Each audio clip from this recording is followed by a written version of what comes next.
What if everything we know about the past is only a fraction of what actually happened? Not because the rest was lost, but because it was never meant to be obvious. There are traces that don't behave like history should, patterns that repeat without connection, precision that appears without explanation, and the deeper you look, the more it feels like you're not uncovering something ancient, but something hidden in plain sight. As if these remnants were designed to outlast time itself, waiting for a moment when someone would finally notice what others overlooked. And that's where it becomes unsettling, because the question is no longer what we've found, but why it was left for us to find at all. Hidden among the ruins of ancient Crete lies one of the most perplexing artifacts ever discovered from the Bronze Age, the Phaistos Disc. Unearthed in 1908 by the Italian archaeologist Luigi Pernier within the ruins of the Minoan Palace at Phaistos, the small clay disc immediately captured the attention of historians, linguists and archaeologists around the world. Measuring roughly 16 centimeters in diameter and fired in clay sometime around the 17th century BCE, the disc appears deceptively simple at first glance. Yet both of its surfaces contain a mysterious spiral arrangement of symbols, unlike anything ever found in the ancient Mediterranean. These symbols, more than 200 impressions in total, form a continuous sequence that winds from the outer edge of the disc toward its centre and separated into segments by small vertical lines.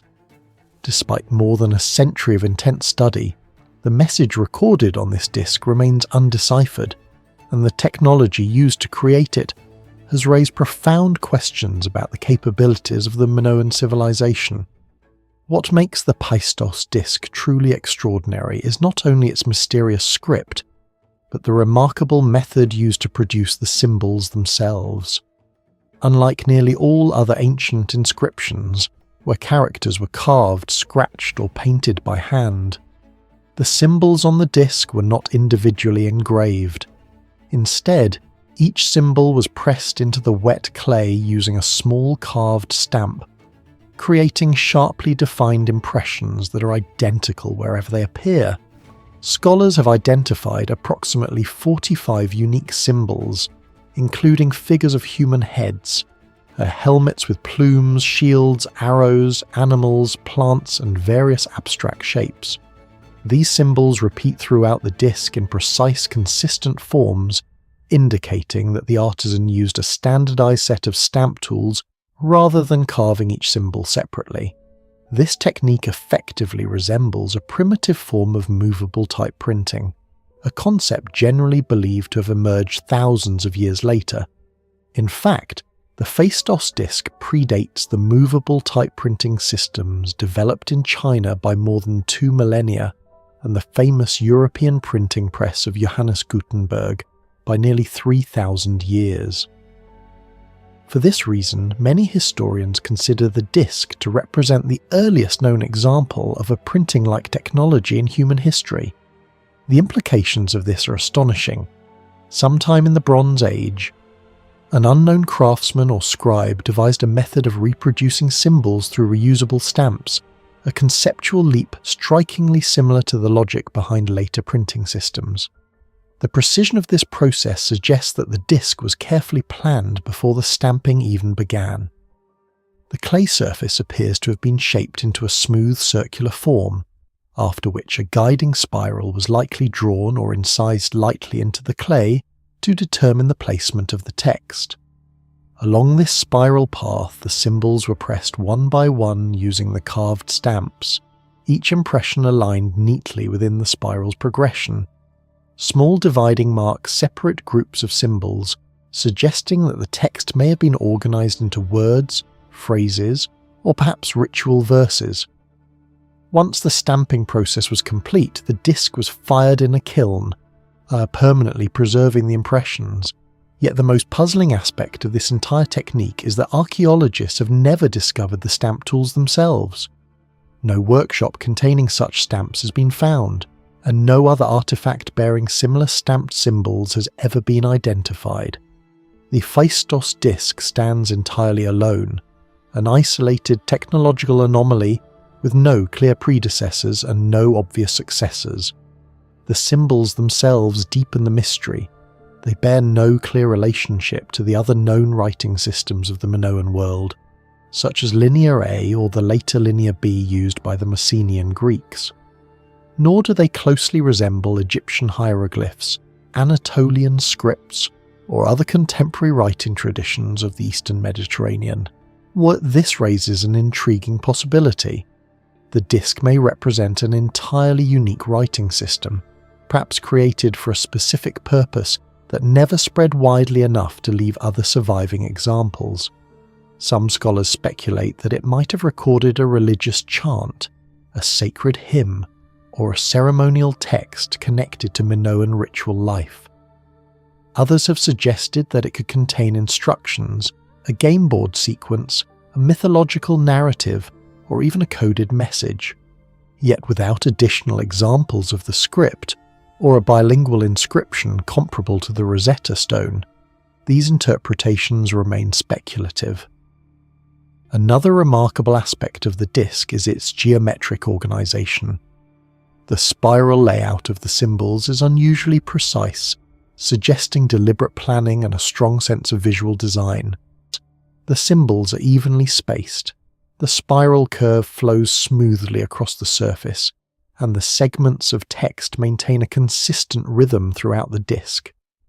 Achieving this level of order on a small clay surface would have required considerable skill and patience. Some researchers believe the artisan may have used measuring tools or simple geometric guides to maintain the spiral pattern. Others argue that the design could have been created freehand by a highly trained scribe familiar with working in clay. Either way, the disc reveals a level of technical sophistication that challenges assumptions about Bronze Age writing practices. Perhaps the most haunting mystery surrounding the Phaistos Disc is the question of why this technique seems to have vanished. Or if the Minoans, or whoever created the disc, had developed a method for producing text using reusable stamps, one might expect the technology to spread or evolve. Yet there is no evidence that this printing-like method was ever widely adopted in the ancient world. After the disc was created, the idea appears to disappear completely from the archaeological record. It would take thousands of years before humanity would again develop systems based on reusable type. This gap raises a profound historical question. Was the Phaistos Disc the product of a brief technological experiment that never caught on, or does it represent the last surviving trace of a lost tradition we have yet to uncover? More than a century after its discovery, the Phaistos Disc remains one of the most enigmatic artifacts ever found in archaeology. Its stamped symbols hint at an unexpectedly advanced concept of text production. Its spiral design reflects careful planning and craftsmanship, and its undeciphered script continues to defy linguistic analysis. For researchers studying the ancient Mediterranean, the disc stands as a reminder that our understanding of early civilizations is still incomplete. Hidden within this small clay circle may lie the remnants of a forgotten technological idea, an innovation that appeared centuries before its time and then vanished into history, leaving behind only a spiral of silent symbols waiting to be understood.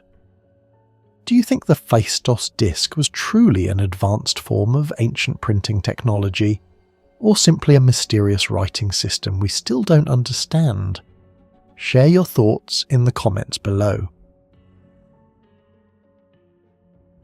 Long before the emergence of the famous writing systems of Mesopotamia or Egypt, an enigmatic collection of symbols began appearing across the Neolithic settlements of the Balkan Peninsula. Known today as the Vinča script, these mysterious markings are associated with the Vinča culture, a prehistoric society that flourished roughly between 5,300 and 4,500 BCE across regions that are now part of Serbia, Romania, Bulgaria, and North Macedonia. Thousands of artifacts recovered from archaeological sites belonging to this culture — pottery vessels, clay tablets, figurines and ritual objects — bear small, incised symbols that appear surprisingly systematic. At first glance, the markings resemble primitive writing: geometric shapes, crosses, chevrons, ladder-like lines, triangles, and abstract signs arranged in deliberate sequences. Yet despite more than a century of archaeological study, no one has been able to definitively explain what these symbols represent, how they were used, or whether they truly constitute one of the earliest writing systems ever created. The possibility alone is astonishing. If the Vinča symbols represent a form of writing, they would predate Sumerian cuneiform and Egyptian hieroglyphs by nearly 2 millennia, potentially rewriting the accepted timeline of human communication and literacy. But even beyond the debate over whether the symbols encode language, another aspect of the Vinča inscriptions has attracted increasing attention from researchers. The extraordinary precision with which many of these markings were carved into clay surfaces more than 7,000 years ago. Yet one of the most striking features of the Vinča symbols is the remarkable technical control visible in their execution.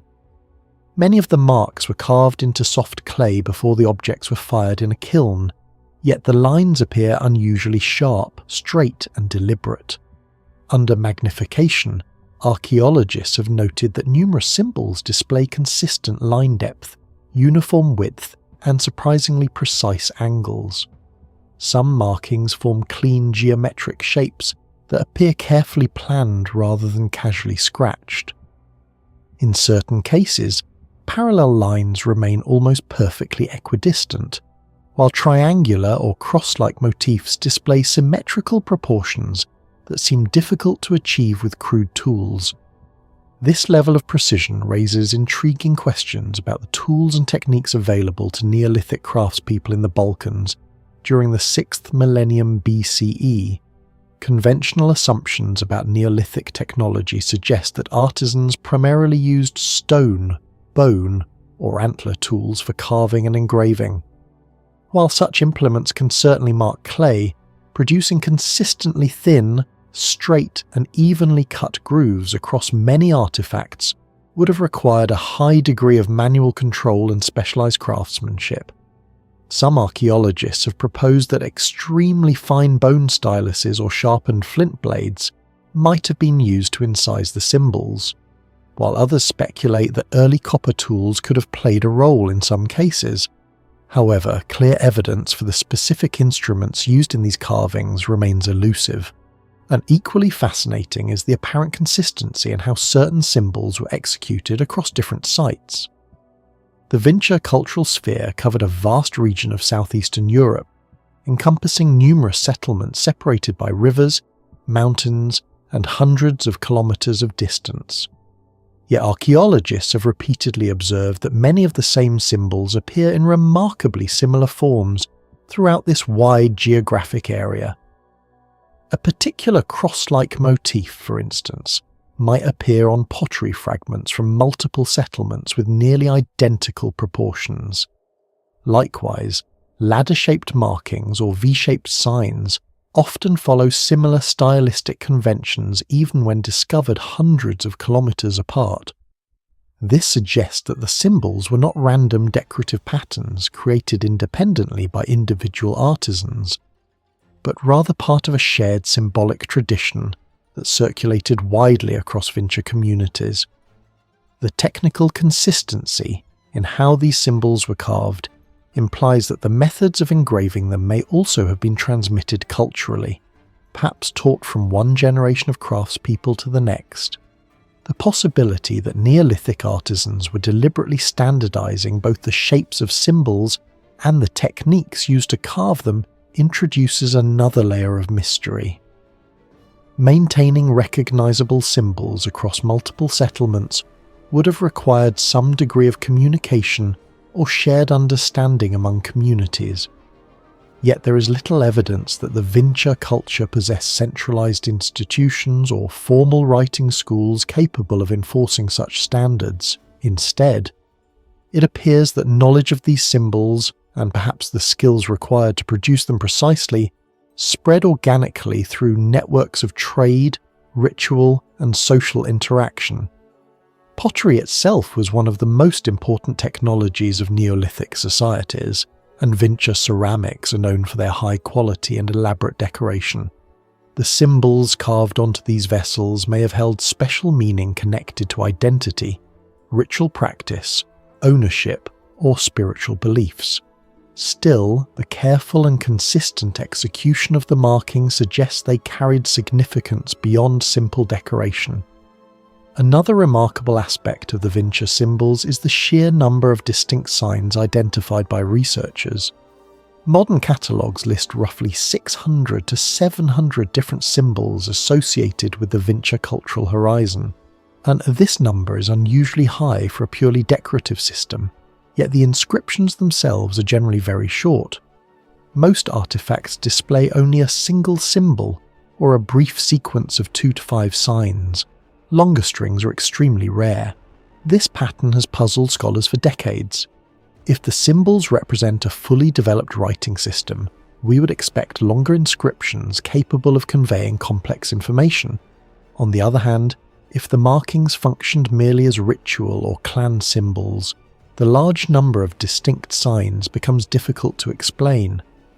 The technical precision with which many of the symbols were carved further complicates the picture.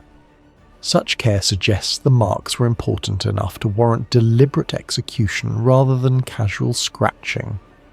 One of the most controversial discoveries connected to the Vinča symbols is the set of small clay plaques known as the Tărtăria tablets, found in Romania in 1961.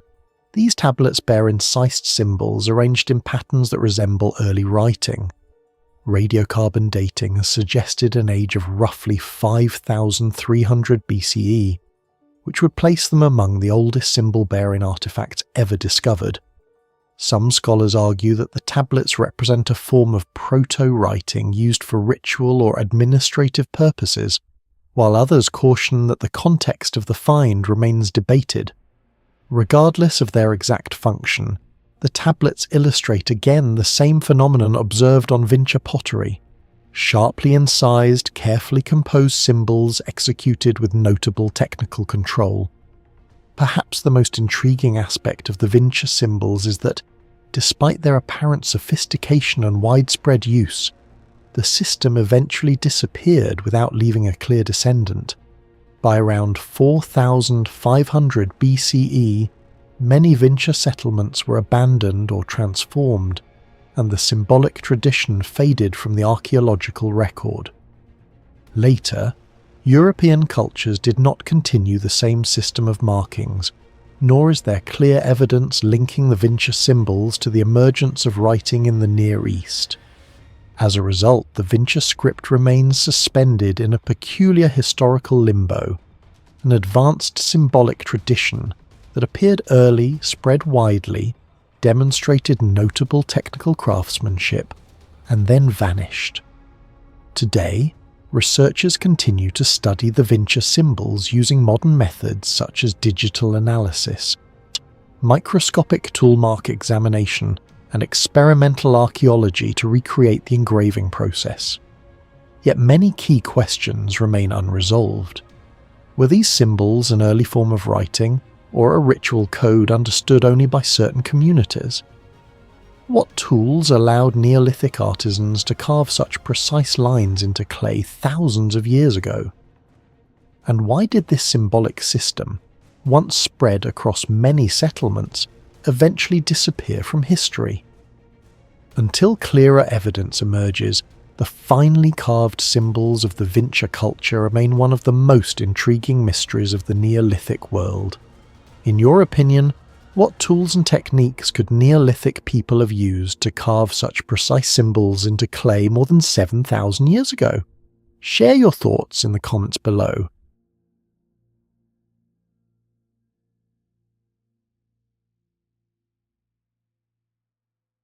The Ojibwe Thunderbird symbol, Native American tradition, is one of the most striking and mysterious visual motifs preserved in the cultural heritage of indigenous North America. For generations, the Thunderbird has been described in the oral traditions of the Ojibwe as a powerful supernatural being that lives high above the clouds and controls storms, lightning, and thunder. Yet beyond its mythological significance, the Thunderbird symbol also represents a remarkable example of ancient visual technology and artistic precision. Across the rugged landscapes surrounding the Great Lakes, particularly along the rocky shorelines of northern Minnesota, Ontario, and the basin of Lake Superior, archaeologists and researchers have discovered numerous pictographs depicting this legendary bird. Painted or carved onto exposed cliff faces overlooking water routes that were once vital travel corridors for indigenous communities, the Thunderbird images appear with striking clarity even after centuries of exposure to harsh environmental conditions. Their survival alone raises fascinating questions about the techniques and knowledge systems possessed by the people who created them. One of the most intriguing aspects of the Thunderbird symbol is the remarkable balance and geometric harmony present in many of the designs. In numerous pictographs, the Thunderbird is depicted with wings fully extended, forming a powerful symmetrical silhouette. The body often sits at the centre of the composition, while the wings stretch outward in almost perfectly mirrored shapes. Even when the drawings appear simple at first glance, closer inspection reveals a careful sense of proportion. The curvature of the wings, the placement of the head, and the tapering lines of the feathers are arranged in a way that suggests deliberate planning rather than spontaneous sketching. What makes this particularly fascinating is that these images were created centuries before the introduction of modern measuring instruments or drafting tools. Yet the artists who produced them managed to achieve an impressive level of visual balance and consistency. This has led some researchers to speculate that indigenous artists may have relied on traditional systems of proportion or geometric guidelines that were transmitted through generations as part of cultural knowledge, even though these systems were never formally documented in written form. However, perhaps the most astonishing mystery surrounding the Ojibwe Thunderbird pictographs lies in the technology used to create the paint itself. Many of the Thunderbird images are painted in a deep red pigment that remains vivid even today, despite hundreds of years of exposure to wind, rain, snow, ice, and temperature extremes. Scientific analysis has shown that this pigment was commonly produced from crushed hematite, a naturally occurring iron oxide mineral often referred to as red ochre. The mineral would be ground into a fine powder and then mixed with binding agents such as animal fat, fish oil, or other organic substances to form a durable paint. While this basic explanation might seem straightforward, the durability of the resulting pigment has puzzled scientists. Some Thunderbird pictographs have survived for centuries on exposed rock faces, where they endure seasonal freezing, powerful storms, and constant erosion. Under such conditions, most pigments would quickly fade or wash away. Yet many of these ancient images remain clearly visible, their red lines clinging stubbornly to the rock surface as if protected by an unknown stabilizing process. This durability suggests that the creators of these pictographs possessed an advanced understanding of natural materials and how they interact with stone surfaces. The exact ratios used in mixing the pigment, the preparation methods, and the techniques used to apply the paint remain uncertain. Some researchers suspect that the mineral particles were ground extremely finely, allowing them to bond more effectively with the microscopic pores in the rock. Others propose that certain organic binders may have created a chemical reaction that helped anchor the pigment to the surface.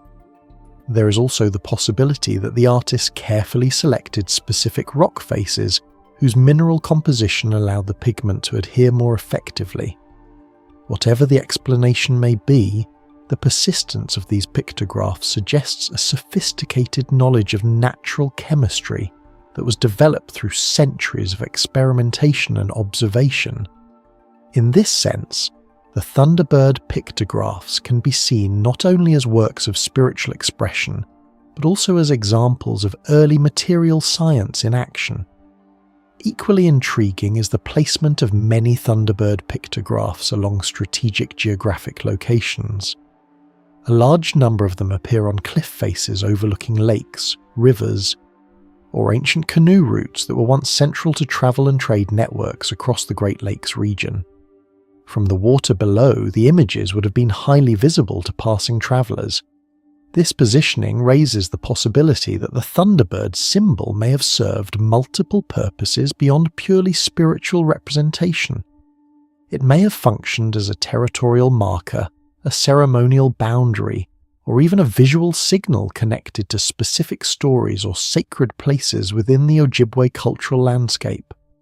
The careful selection of these locations indicates that the placement of each symbol was likely intentional, integrating the artwork into the surrounding geography in ways that modern observers are only beginning to understand. In some cases, Thunderbird figures were not painted but carved directly into stone surfaces.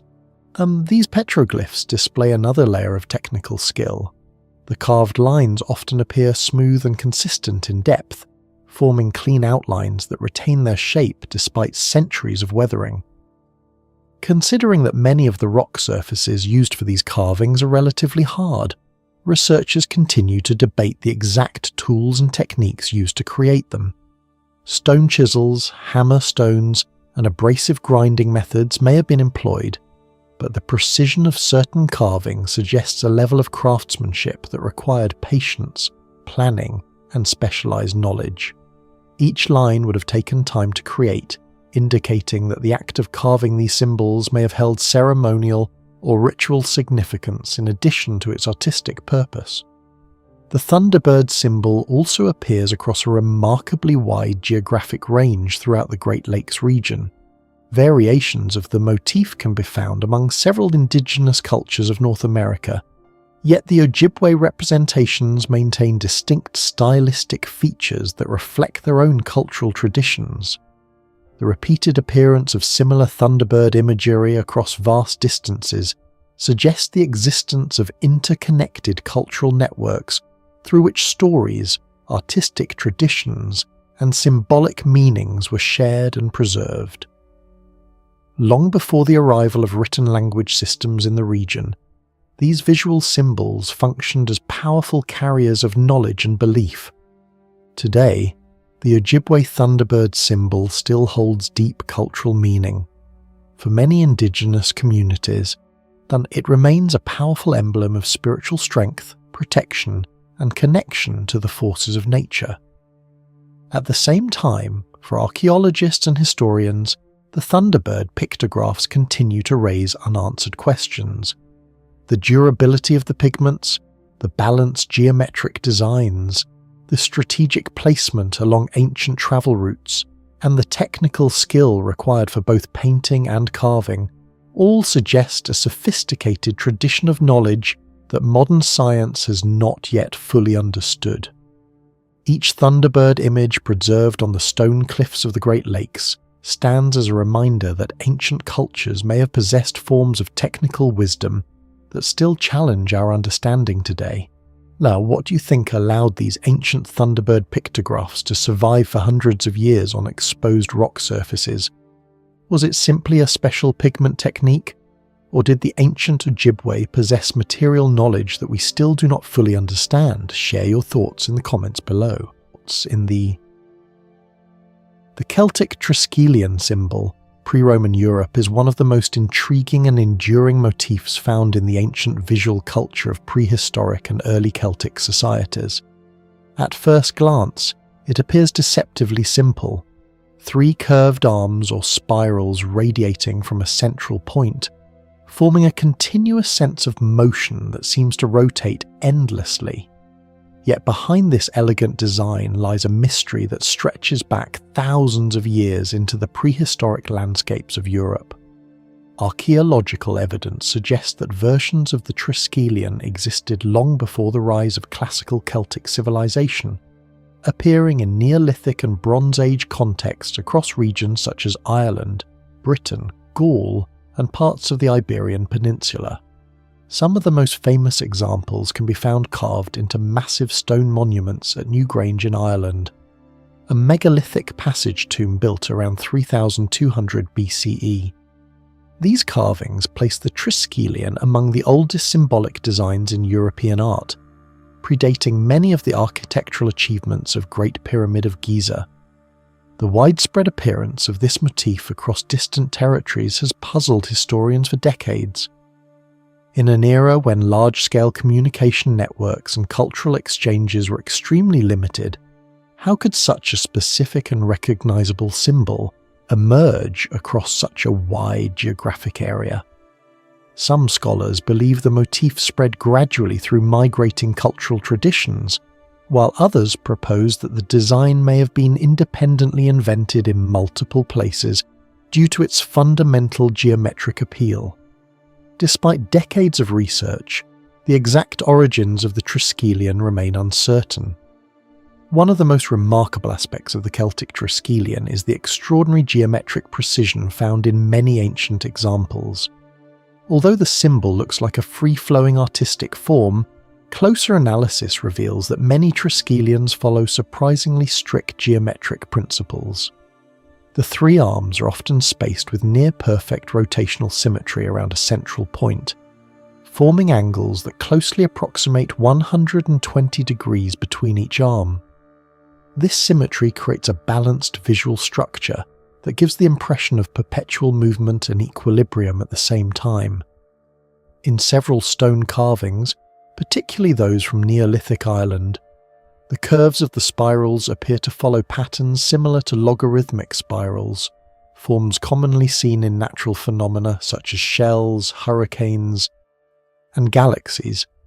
Achieving such visual harmony may seem straightforward today with modern drafting tools, but the ancient artisans who carved these designs had none of the instruments we rely on today.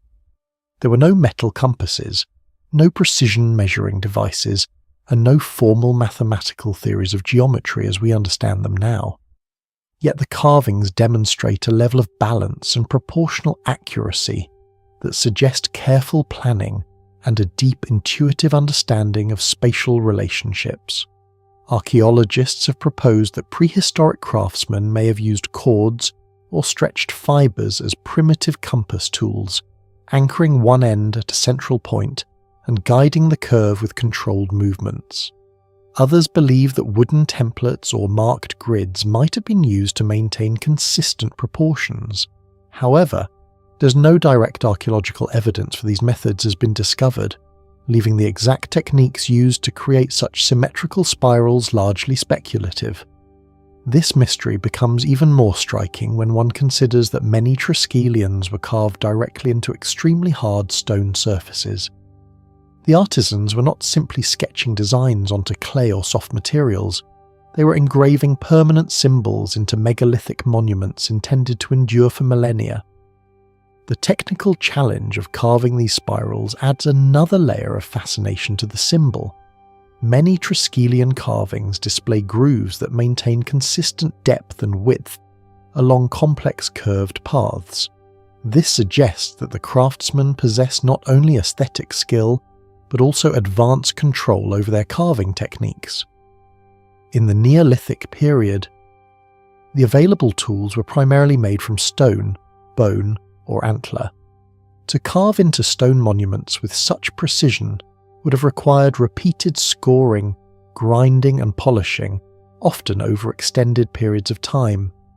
Some archaeologists believe that extremely hard stones such as quartzite may have been used as hammering tools to slowly shape the grooves, while abrasive sands could have been applied to smooth the surfaces. Even with these methods, the amount of labour required to produce a perfectly balanced Triskelion would have been enormous. Yet these designs appear repeatedly in ancient monuments, suggesting that they held deep symbolic importance for the communities that created them. The effort invested in carving them implies that the symbol was not merely decorative, but carried a meaning that justified the time and resources required to engrave it permanently into sacred architecture. Beyond its technical execution, the meaning of the Triskelion remains one of archaeology's enduring puzzles. Because the earliest examples predate written language in much of Europe, there are no texts explaining what the symbol originally represented. Scholars have therefore turned to comparative mythology and symbolic interpretation. Some researchers suggest that the three arms of the Triskelion may represent fundamental cycles observed in nature, such as birth, life, and death, or past, present, and future. Others interpret the spirals as representations of motion, perhaps symbolizing the cyclical movement of the sun, the changing seasons, or the dynamic forces of the natural world. In later Celtic traditions, the number 3 held strong spiritual significance, appearing repeatedly in myths, deities, and ritual symbolism. This has led some historians to believe that the Triskelion may have served as an early visual expression of this triadic worldview.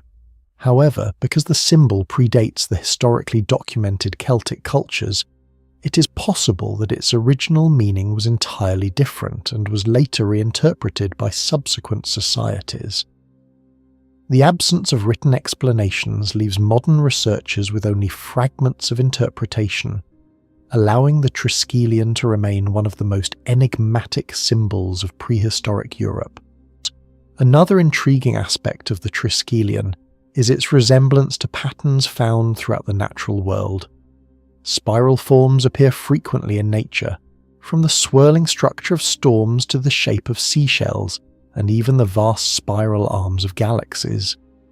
Some scholars speculate that ancient observers may have recognized these recurring forms and adopted them as symbolic representations of universal order or cosmic motion. If this interpretation is correct, the Triskelion could represent one of humanity's earliest attempts to translate natural patterns into symbolic geometry. Whether the design was inspired by astronomical observation, environmental patterns, or purely artistic intuition remains unknown. What is certain is that the Triskelion possesses a timeless visual power that has allowed it to survive across thousands of years of cultural transformation. Perhaps the most remarkable aspect of the Celtic Triskelion is its remarkable longevity. Unlike many ancient symbols that disappeared with the cultures that created them, the Triskelion continued to appear in later Celtic art, medieval heraldry, and even modern emblems. Variations of the design can be found in manuscripts, stone crosses, jewellery, and coats of arms across Europe. This enduring presence suggests that the symbol held a lasting cultural appeal, even as its original meaning faded over time.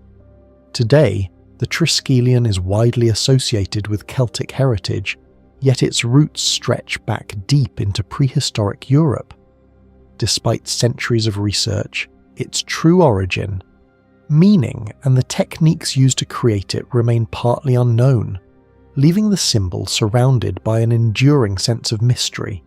How do you think prehistoric people, without compasses or modern measuring tools, were able to create the Triskelion symbol with such remarkable geometric precision? What technique do you think they might have used? Share your thoughts in the comments below. Long before many of the world's earliest known writing systems had fully emerged, a vast urban civilization flourished along the floodplains of the Indus River and its tributaries. Known today as the Harappan or Indus Valley civilization, it reached its peak between roughly 2600 and 1900 BCE, spreading across what is now Pakistan and northwestern India. Among the many remarkable achievements of this ancient culture, carefully planned cities, advanced drainage systems, standardized weights and measures, one of the most mysterious is a system of enigmatic symbols now known as the Indus Valley script. Thousands of these signs have been discovered on small stone seals, tablets, pottery fragments, copper tools, and various ritual or commercial objects excavated from sites such as Harappa, Mohenjo-daro, Dolavira, and Lothal. Yet despite more than a century of intense study, the meaning of these symbols remains completely unknown. The Indus script stands today as one of the greatest undeciphered writing systems in the world, a silent language whose message has been lost for more than 4 millennia. Archaeologists and linguists have identified several hundred distinct signs within the corpus of Indus inscriptions, with estimates generally ranging from about 400 to 600 unique symbols depending on how variants are counted. What makes these signs especially intriguing is that they appear in structured sequences rather than random arrangements. Certain symbols frequently appear at the beginning of an inscription, others at the end, and some repeat in predictable patterns that resemble grammatical rules. Statistical studies performed with modern computational analysis have revealed that the distribution of signs follows patterns similar to those seen in genuine writing systems, rather than purely decorative or symbolic markings. This suggests that the Harappans may indeed have developed a true form of writing capable of representing language. However, a crucial piece of the puzzle is missing. Unlike Egyptian hieroglyphs, which were eventually deciphered with the help of the Rosetta Stone, the Indus script has never been found alongside another known language in a bilingual inscription. Without such a key, scholars have been left to study the signs in isolation, attempting to decode their structure without knowing what language they represent or how the symbols should be read. Among all the mysteries surrounding the Indus script, perhaps the most astonishing lies not only in the symbols themselves, but in the extraordinary craftsmanship used to produce them. The vast majority of inscriptions appear on small square seals carved from a soft stone known as steatite. These seals are typically only 2 to 3 centimeters across, yet they contain multiple characters arranged in precise linear order above images of animals or symbolic motifs. At first glance they appear simple, but closer inspection reveals a level of technical precision that continues to puzzle researchers. Each character is carved with remarkably sharp edges and consistent proportions, often measuring only a few millimeters in height. The lines are straight, the angles deliberate, and the spacing between symbols carefully balanced across the tiny surface of the seal. Achieving such clarity on such a small object would have required tools of exceptional control and artisans with extraordinary skill. The manufacturing process itself adds another layer to the mystery. Archaeological evidence suggests that the seals were first carved when the steatite was still relatively soft, allowing the artisan to engrave the intricate signs and accompanying animal figures with fine tools. After the carving was completed, the seal was fired at high temperatures in a kiln. This firing process hardened the stone and created a smooth white surface, preserving the engraved lines permanently. The result was a durable object that could be used repeatedly to stamp impressions into clay, functioning almost like an official signature or administrative mark. The precision of the engraving implies that Harappan craftsmen possessed highly refined metal tools and a deep understanding of materials and heat treatment, yet remarkably little physical evidence of the exact engraving tools has survived. This leaves open an enduring question. How did artisans of the Indus civilization achieve such delicate and consistent engraving techniques more than 4,000 years ago? Even more intriguing is the standardization visible across thousands of seals discovered at sites separated by hundreds of kilometers. The same symbols appear again and again with nearly identical shapes, suggesting that scribes or craftsmen were following strict conventions when carving them. This degree of uniformity hints at a shared cultural system of communication, perhaps tied to administration, trade, or religious authority. Many seals feature a distinctive animal motif, often a mysterious creature sometimes called the unicorn, alongside bulls, elephants, rhinoceroses, or composite animals, positioned beneath a short line of script. These images and inscriptions were likely used in commercial transactions, possibly to identify merchants, goods, or institutions. Seals bearing Indus symbols have even been found in distant regions such as Mesopotamia, indicating that Harappan traders were part of an extensive international network connecting South Asia with the ancient Near East. Yet despite these contacts, no surviving Mesopotamian records explain how the symbols were read or what language they represented. Another puzzling feature of the Indus script is the unusual brevity of its inscriptions. Unlike the lengthy administrative records preserved on Mesopotamian clay tablets, or the monumental inscriptions carved on Egyptian temples, Indus texts are almost always extremely short. Most contain only 3 to 5 symbols, and even the longest known examples rarely exceed 10 signs. This brevity has led some scholars to question whether the system truly represented a full language. Perhaps the symbols functioned more like logos, clan identifiers, or religious markers rather than phonetic writing. Others argue that the short inscriptions may reflect the specific context in which the script was used, possibly restricted to seals, labels, or ownership marks rather than extended texts. Because no long documents written on durable materials have been discovered, the possibility remains that longer writings once existed on perishable surfaces such as palm leaves, cloth, or wood that have not survived the passage of time. The symbols themselves are equally fascinating. Many appear abstract or geometric, while others resemble recognizable shapes such as fish, jars, tridents, ladders, plants, or complex combinations of lines and loops. Some scholars have proposed that certain signs might represent words or ideas directly, similar to logograms in early Chinese writing. Others believe they may represent syllables or sounds, forming a phonetic system comparable to Sumerian cuneiform or later scripts of South Asia. Yet every attempt to match the signs with known languages, from Dravidian to Indo-Aryan to entirely unknown linguistic families, has so far produced inconclusive results. Whereas modern researchers have even applied machine learning algorithms to search for patterns within the inscriptions, hoping that advanced statistical models might reveal hidden grammatical structures. Although these studies confirm that the symbols follow organized patterns, they have not yet unlocked their meaning. Adding to the enigma is the sudden disappearance of the script.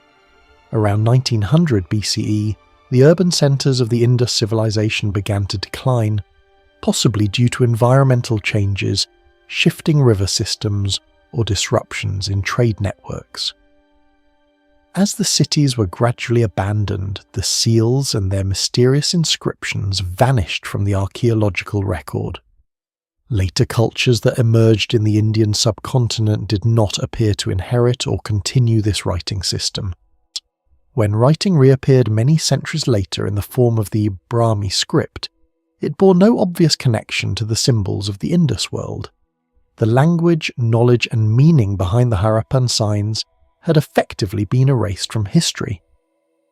Today, thousands of these seals are preserved in museums and research collections around the world, each carrying tiny symbols carved with remarkable precision by artisans who lived more than 4,000 years ago. Their delicate engravings still remain sharp, silently preserving a message that modern scholars cannot yet read. For archaeologists and historians, the Indus Valley script stands as both an extraordinary technological achievement and one of the greatest unsolved puzzles of the ancient world. What do you think the mysterious symbols of the Indus Valley script actually mean? Share your thoughts or theories in the comments below. High on a chalk hillside in southern England, an enormous figure stretches across the landscape with a strange elegance that seems almost modern. Known as the Uffington White Horse, this immense prehistoric geoglyph lies carved into the slopes of White Horse Hill in the rolling countryside of Oxfordshire. From the ground, the hillside appears ordinary, but from the sky, the shape becomes unmistakable. a stylized horse more than 100 meters long, formed by carefully cut trenches that expose the brilliant white chalk beneath the soil. Archaeologists now believe the figure dates back nearly 3,000 years, reaching into the late Bronze Age or the early Iron Age, making it one of the oldest surviving hill figures anywhere in Europe. Yet despite centuries of study, the monument continues to puzzle researchers, even not only because of its age, but because of the extraordinary level of design precision embedded in its deceptively simple form. Unlike many later hillside figures in Britain, which attempt to depict animals in realistic detail, the Uffington White Horse is radically abstract. Its body is not filled with texture or anatomical features. Instead, it is constructed entirely from long, sweeping curves and sharply controlled lines that create the impression of speed and motion with astonishing economy.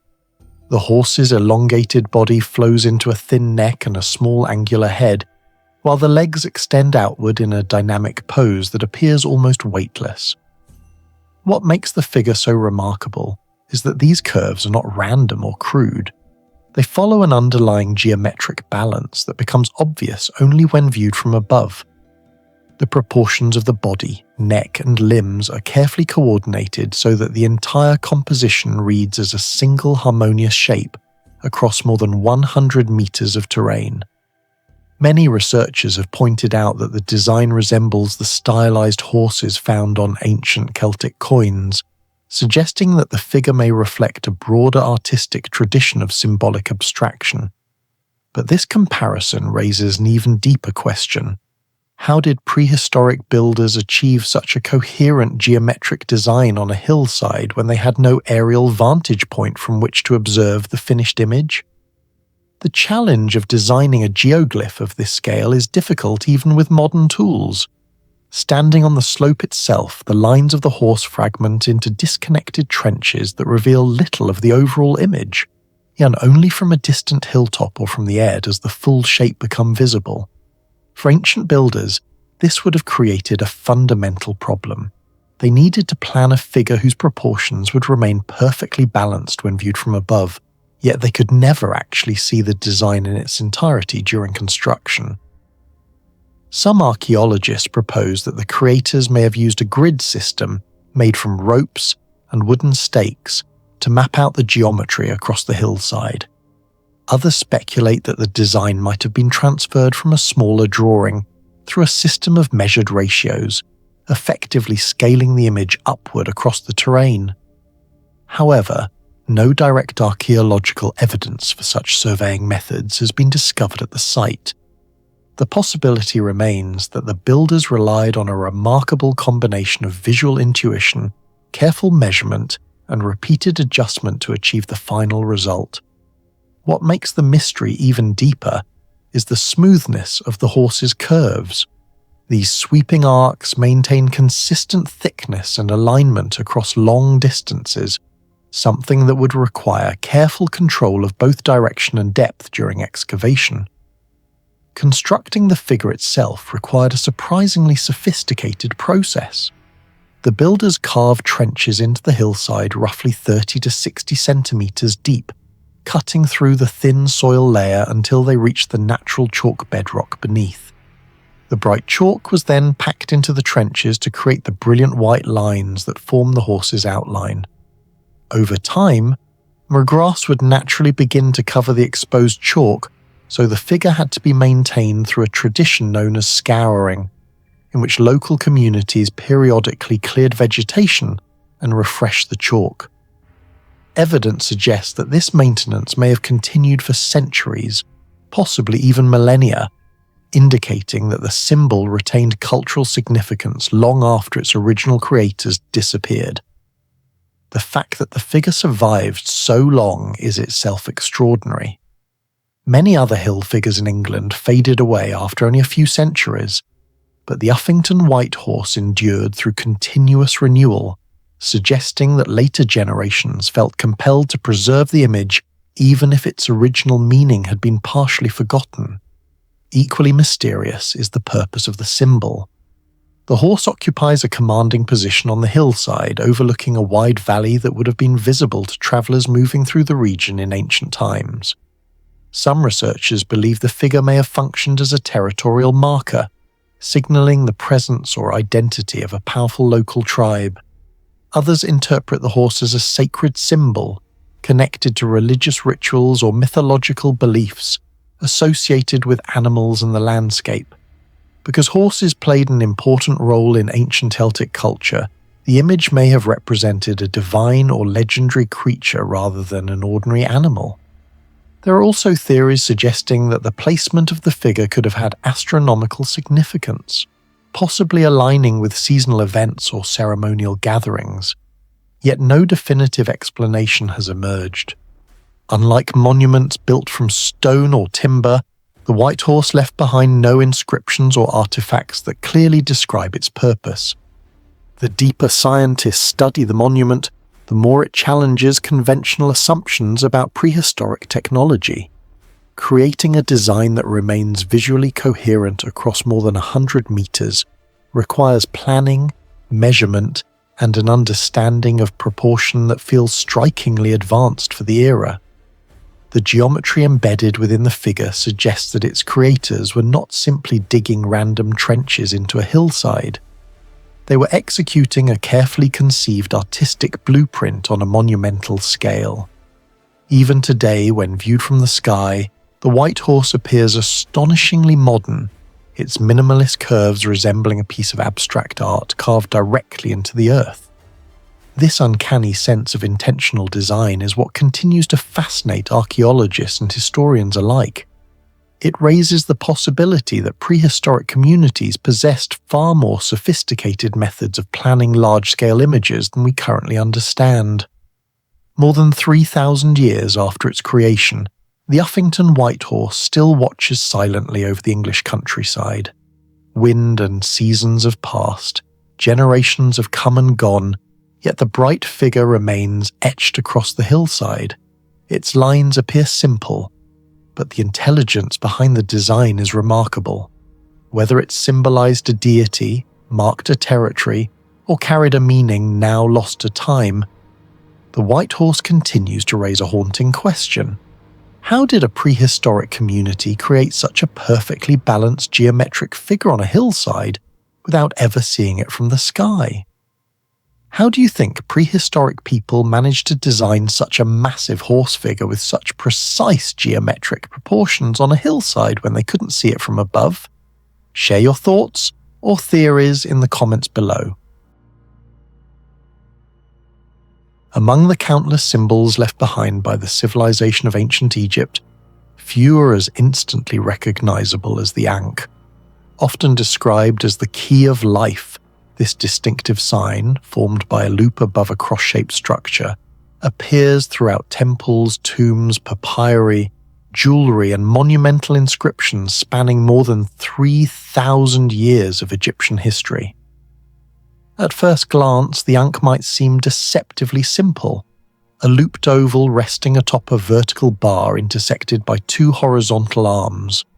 Yet this modest form conceals layers of cultural, symbolic, and technological mystery. While historians generally agree that the Ankh represented life, vitality, and divine power, some of the deeper origins of the symbol and the remarkable technical skill with which it was reproduced across the ancient world still raise questions that modern science cannot fully answer.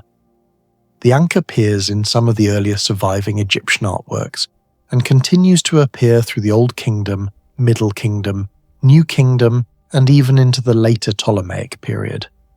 In countless reliefs carved into temple walls, Egyptian gods such as Ra, Osiris, Isis, and Hathor are depicted holding the symbol or presenting it to a pharaoh.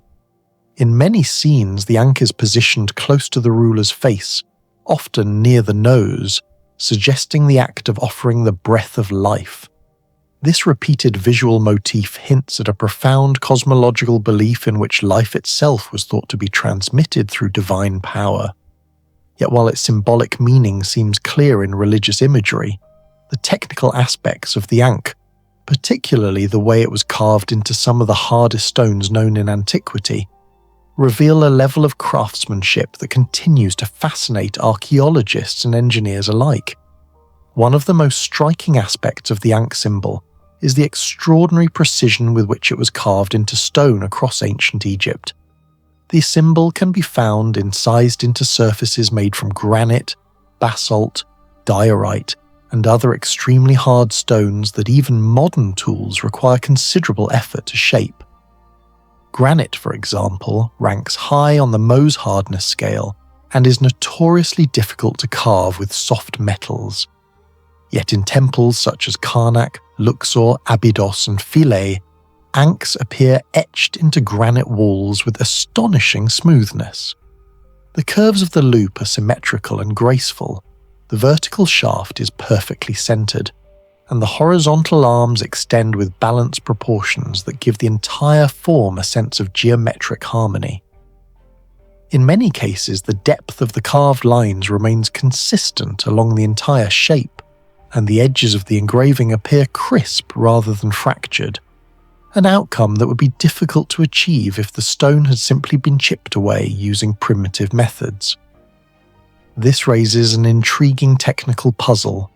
The tools most commonly attributed to Egyptian stoneworkers include copper chisels, stone pounders made of dolerite, and abrasive sands used for grinding.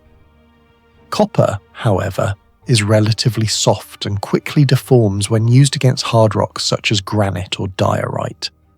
Some scholars suggest that the Egyptians relied heavily on quartz sand as an abrasive cutting medium, slowly grinding away the stone rather than chiseling it directly. Others propose that repeated polishing and smoothing techniques allowed artisans to refine the curves of symbols like the Ankh after the basic shape had been roughed out. Yet even with these explanations, the remarkable uniformity and elegance of many Ankh carvings remain difficult to replicate experimentally. Modern stonemasons attempting to reproduce similar engravings using replica tools often report that achieving the same level of symmetry and polish would require immense patience and extraordinary skill. The mystery becomes even more pronounced when one considers how widely the Ankh appears across Egypt. From monumental temple complexes to delicate funerary objects, the symbol was reproduced countless times over centuries. Despite being created by different artisans, in different regions, and across vastly different time periods, many Ankhs display strikingly similar proportions and geometric balance. This consistency suggests that Egyptian craftsmen may have followed an established set of design principles or measurement guidelines when producing the symbol. However, no surviving ancient manual describing the precise construction of the Ankh has ever been discovered. Instead, the knowledge may have been transmitted through apprenticeship traditions, where master artisans passed down specialized carving techniques from one generation to the next. Beyond stone carving, the Ankh also appears in exquisite metalwork and jewelry. Golden Ankh pendants discovered in tombs reveal an equally impressive mastery of metallurgy and decorative art. These objects were often crafted from gold, electrum, or faience, and exhibit extremely fine symmetry and smooth surfaces. Some pieces show delicate proportions that required careful control during casting and finishing. The presence of such finely produced Ankhs in burial contexts suggests that the symbol was not merely decorative but carried deep spiritual importance, possibly believed to grant protection or eternal life in the afterlife. The geometric simplicity of the Ankh has also prompted scholars to speculate about its possible origins. Some interpretations connect the shape to the union of masculine and feminine principles, with the loop representing the womb and the vertical shaft symbolizing life force. Yet others argue that the form may represent the sun rising over the horizon, reflecting Egypt's deep connection to solar cycles and cosmic renewal. A few researchers have even explored the possibility that the proportions of the Ankh echo mathematical ratios found elsewhere in Egyptian architecture, hinting at a broader system of sacred geometry embedded in ancient design traditions. While these theories remain debated, they highlight how a seemingly simple symbol may encode layers of cultural meaning beyond what is immediately visible. Perhaps the most fascinating aspect of the Ankh is its enduring consistency. Over thousands of years of Egyptian history, through political upheavals, religious shifts, and changing artistic styles, the symbol remained remarkably stable in its form. Unlike many other hieroglyphs that evolved over time, the Ankh preserved its distinctive loop and cross shape with little alteration.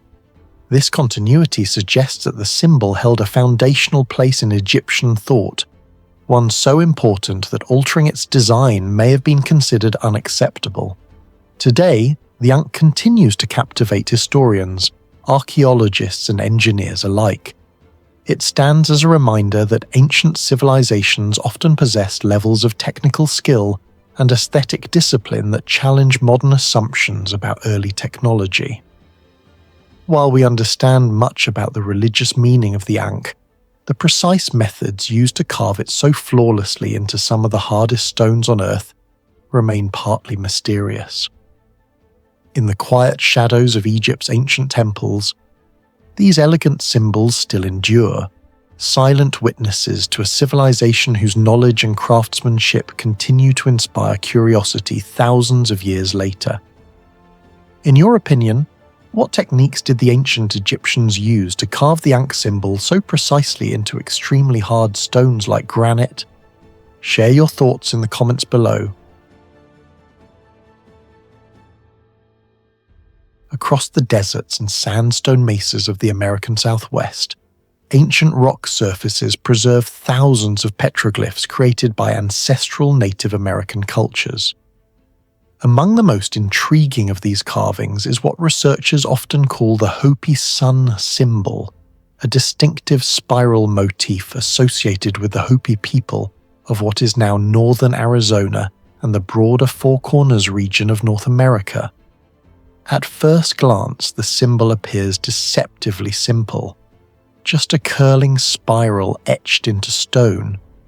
But closer examination reveals a level of geometric order, intentional design, and possible astronomical meaning that continues to puzzle archaeologists and researchers today.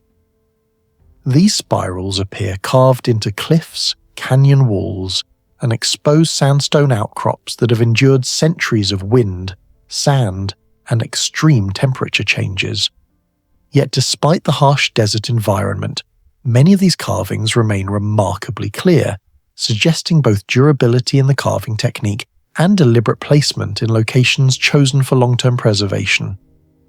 What makes the Hopi Sun symbol particularly fascinating, however, is not merely its age or cultural significance, but the precision of its spiral geometry, a feature that raises intriguing questions about the observational skills and technical methods of the people who created it.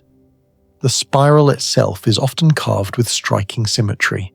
In many examples, the curve begins at a precise central point and expands outward in a smooth, continuous arc that maintains a consistent spacing between successive turns.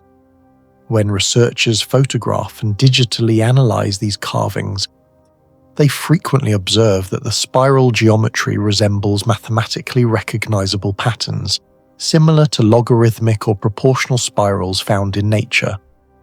While the carvings are not perfectly mathematical in the modern sense, their regularity is remarkable given the technological context in which they were created.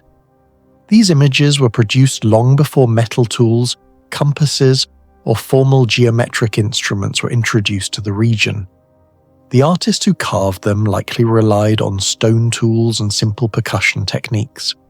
Yet the resulting lines often appear balanced and evenly curved across the rock surface. Achieving such consistent geometry on uneven sandstone would have required careful planning, steady hand control, and perhaps a method of measuring or guiding the curvature as the spiral expanded outward. Some archaeologists speculate that ancient artisans may have used chords, finger spacing, or incremental marking methods to maintain proportional distances between the spiral turns. However, No direct evidence of such measurement tools has been discovered at Hopi petroglyph sites, leaving the true method behind the spiral's accuracy uncertain. This geometric precision is especially striking when one considers the physical difficulty of carving stone surfaces with prehistoric technology. Many Hopi petroglyphs were created through a technique known as pecking, in which a harder stone is repeatedly struck against the rock surface to chip away the outer layer and reveal a lighter colour beneath. This process is slow and labour-intensive, and maintaining a continuous curve during such work would require immense patience and control. In some spirals, the depth of the carved line remains surprisingly consistent along the entire curve, and the edges appear rounded rather than jagged, suggesting that the artist carefully refined the groove after the initial pecking stage. The resulting lines flow across the stone with a sense of rhythm and proportion that almost resembles engraving rather than simple chipping. Because sandstone surfaces often contain natural irregularities, the artisan would also have had to adapt the spiral to the existing texture of the rock, adjusting the curvature slightly while still preserving the overall geometric balance of the symbol. This combination of artistic design and technical skill suggests that the Hopi Sun symbol was not merely an improvised decoration, but a deliberate and meaningful image created with considerable expertise. Beyond the craftsmanship itself, many researchers believe that the spiral geometry may also carry symbolic or observational significance related to the movement of the sun across the sky. In Hopi cosmology, the sun plays a central role in regulating time, seasons, and ceremonial cycles. The spiral motif may represent the cyclical nature of time, the journey of the sun through the year, or the interconnected stages of life and renewal. Some Hopi oral traditions describe cycles of worlds or phases of existence through which humanity passes, and the spiral has sometimes been interpreted as a visual metaphor for this cosmic progression. Yet there is also another intriguing possibility, that certain Hopi spiral carvings functioned as part of ancient solar observation systems. In several southwestern rock art sites, sunlight interacts with spiral carvings in striking ways during specific times of the year. Narrow beams of light passing through cracks or overhangs can illuminate the center of a spiral at the summer solstice, while shadows may trace across the curve during other seasonal transitions. When this happens, the spiral effectively becomes a marker that visually records the changing position of the sun over the annual cycle. If such alignments were intentional, and the geometric accuracy of the spiral would have been essential for tracking the movement of light across its curves, the idea that the Hopi Sun symbol may encode astronomical observations suggests that its creators possessed a deep familiarity with the rhythms of the natural world.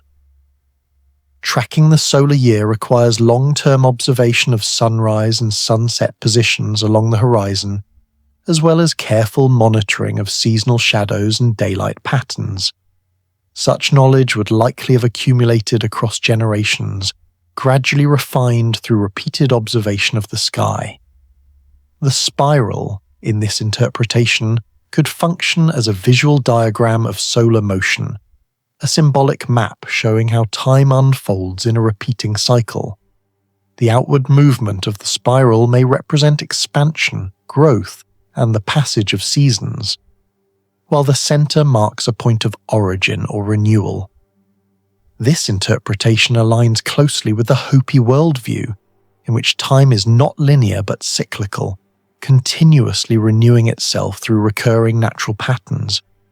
Even today, the exact purpose of the Hopi Sun symbol remains uncertain. Some scholars view it as a religious or ceremonial emblem, while others believe it may have served as a tool for observing nature and tracking time. What is clear is that the spiral's geometry is too consistent to be accidental. Each carefully carved curve reflects both artistic intention and technical skill, showing that its creators understood pattern, proportion, and visual balance. in the harsh desert landscape where it was carved.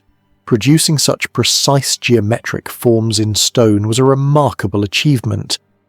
The Hopi Sun symbol therefore stands not only as ancient rock art, but as evidence of the observational knowledge and intellectual sophistication of the culture that created it. Yet despite centuries of study, how these spirals were designed and their full meaning remain unresolved, leaving the Hopi Sun symbol as one of the enduring geometric mysteries of the American Southwest. If they had no compasses or modern measuring tools, how do you think the ancient Hopi were able to carve such remarkably precise spiral geometry into stone? Share your thoughts in the comments below. The Olmec Were-jaguar symbol. Mesoamerica stands as one of the most enigmatic and visually striking images ever produced by the ancient world. Emerging from the tropical lowlands of the Gulf Coast of Mexico, the civilization known as the Olmec civilization flourished between roughly 1500 and 400 BCE, and left behind a remarkable artistic legacy that continues to puzzle archaeologists today. Among their most mysterious creations is a recurring figure often described as the Were-jaguar, a hybrid being that appears part human and part jaguar. This strange figure is instantly recognizable by its distinctive features: almond-shaped eyes, a deeply cleft head, thick lips, and a downturned mouth that resembles the snarl of a jaguar. Across dozens of sculptures, jade carvings, ceremonial altars, mian and small figurines discovered at ancient centers such as La Venta, San Lorenzo Tenochtitlan, and Tres Zapotes, the same unsettling face appears again and again, suggesting that the Were-jaguar was not merely a decorative motif, but a powerful symbol embedded deeply within Olmec cosmology. Yet what makes this symbol particularly fascinating is not only its mythological implications, but also the extraordinary level of technical skill involved in its creation. Skill that seems almost implausible for a civilization believed to have worked without advanced metal tools. One of the most striking aspects of the Were-jaguar imagery is the astonishing precision of the stone carving techniques used to produce it. Many of the sculptures portraying this hybrid creature were carved from basalt, an extremely dense volcanic rock that is notoriously difficult to shape even with modern tools. Yet Olmec artisans managed to sculpt these stones with remarkable accuracy, producing smooth contours, symmetrical facial features, and carefully defined anatomical details that suggest a level of control rarely associated with prehistoric stoneworking. The curved lips and deep mouth cavities typical of Were-jaguar sculptures display fluid, deliberate lines rather than the rough edges one might expect from primitive chiseling. Even more astonishing are the subtle transitions between surfaces, the gradual slope of the cheeks, the delicate shaping of the eyes, and the symmetrical indentation of the cleft head. These details indicate not only artistic sophistication, but also a deep understanding of how stone behaves under controlled abrasion. And archaeologists generally believe the Olmec relied on tools made from harder stones, such as obsidian or basalt hammerstones, combined with grinding techniques using sand and water. However, when researchers attempt to replicate these sculptures using such tools, the process proves extremely time-consuming and technically challenging, raising persistent questions about whether the Olmec possessed specialized techniques or methods that have not yet been fully understood. The precision becomes even more astonishing when one considers the scale of some of these works. In several ceremonial complexes, enormous basalt altars, each weighing many tons, feature deeply carved images of figures emerging from cave-like openings shaped like jaguar mouths. These massive blocks had to be quarried, transported across considerable distances, and then sculpted with astonishing detail. The logistics alone present a major puzzle. Basalt sources were often located dozens of kilometers away from major Olmec centers, yet the civilization lacked wheeled transport suitable for heavy loads, and had no domesticated draft animals capable of hauling multi-ton stones. Nevertheless, the finished monuments show clean edges, consistent proportions, and intricate symbolic designs. The artisans who carved them clearly possessed both remarkable patience and highly refined techniques. Some researchers speculate that teams of craftsmen may have worked for months, or even years, on a single monument, gradually shaping the stone through grinding and polishing processes rather than direct cutting. Still, even with such methods, the level of symmetry and refinement visible in many Were-jaguar sculptures remains difficult to explain fully. Equally intriguing is the repetition and consistency of the Were-jaguar design itself. Across different sites and artifacts separated by time and distance, the same distinctive features appear with almost standardized accuracy. This suggests that the Olmec maintained a sophisticated symbolic system governing how sacred imagery should be represented. In many sculptures, the creature's face is not merely decorative, but appears to convey a powerful spiritual identity. Some scholars believe the Were-jaguar represents a mythological being born from a union between a woman and a jaguar, a theme that appears in later traditions throughout Mesoamerica. Others interpret the figure as a representation of shamanic transformation, in which ritual specialists symbolically merged with the powerful spirit of the jaguar during ceremonies. Jaguars held immense symbolic importance throughout the region, often representing night, rain, fertility, and supernatural power. Yet the Olmec depiction is uniquely unsettling. Rather than simply portraying a jaguar or a masked human, the sculptures often depict a creature that appears biologically fused between species, with exaggerated feline traits embedded within a human form. Another remarkable dimension of this mystery emerges in smaller artifacts carved from jadeite, a mineral that is even harder than steel. Olmec artisans somehow managed to carve intricate Were-jaguar faces into jade objects that measure only a few centimeters across.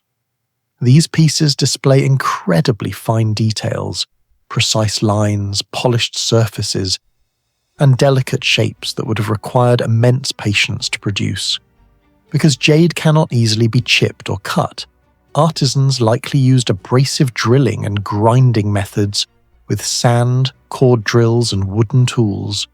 Yet even with these techniques, achieving the high level of polish seen on many Olmec jade artifacts would have required extraordinary skill and persistence. Some pieces appear so smooth that they resemble modern gemstone carving rather than prehistoric craftsmanship. Despite more than a century of archaeological research, the deeper meaning of the Were-jaguar symbol remains unresolved. No surviving written records from the Olmec civilization exist to explain the mythology behind the figure. Unlike later cultures such as the Maya civilization or the Aztec civilization, the Olmec left behind no deciphered script that could clarify their beliefs.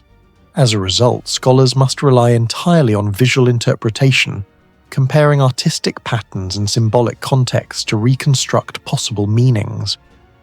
What makes the puzzle even more intriguing is that the Were-jaguar motif gradually disappears from the archaeological record after the decline of the Olmec civilization around 400 BCE. Later cultures in the region continued to revere the jaguar as a powerful symbol, yet the distinctive hybrid face so common in Olmec art rarely appears again in the same form.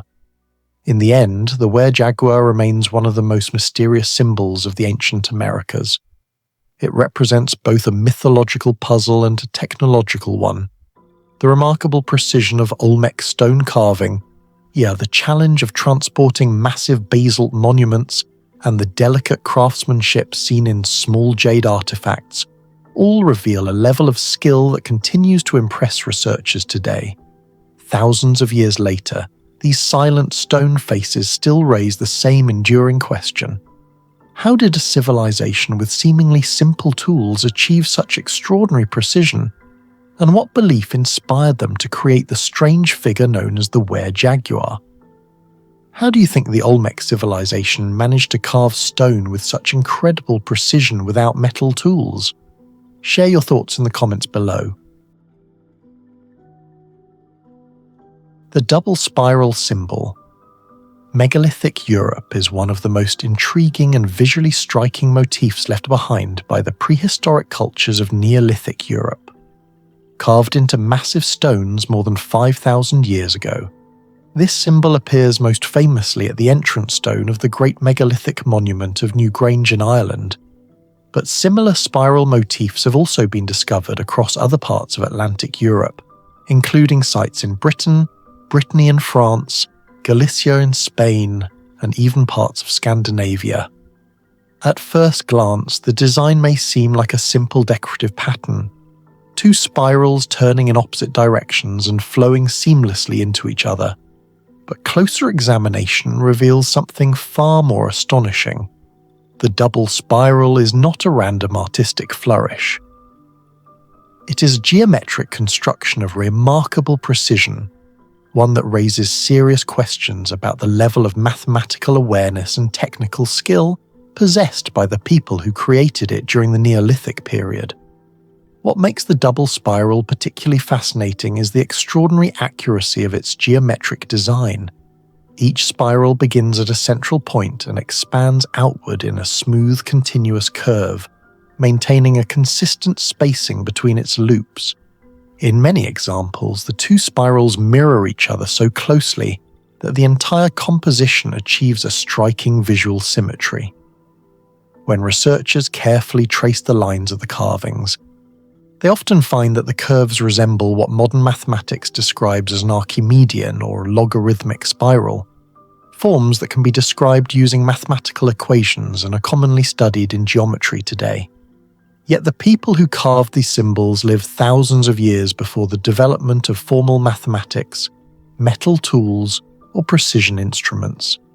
They had no compasses, no measuring devices capable of plotting curves, and no written geometry manuals.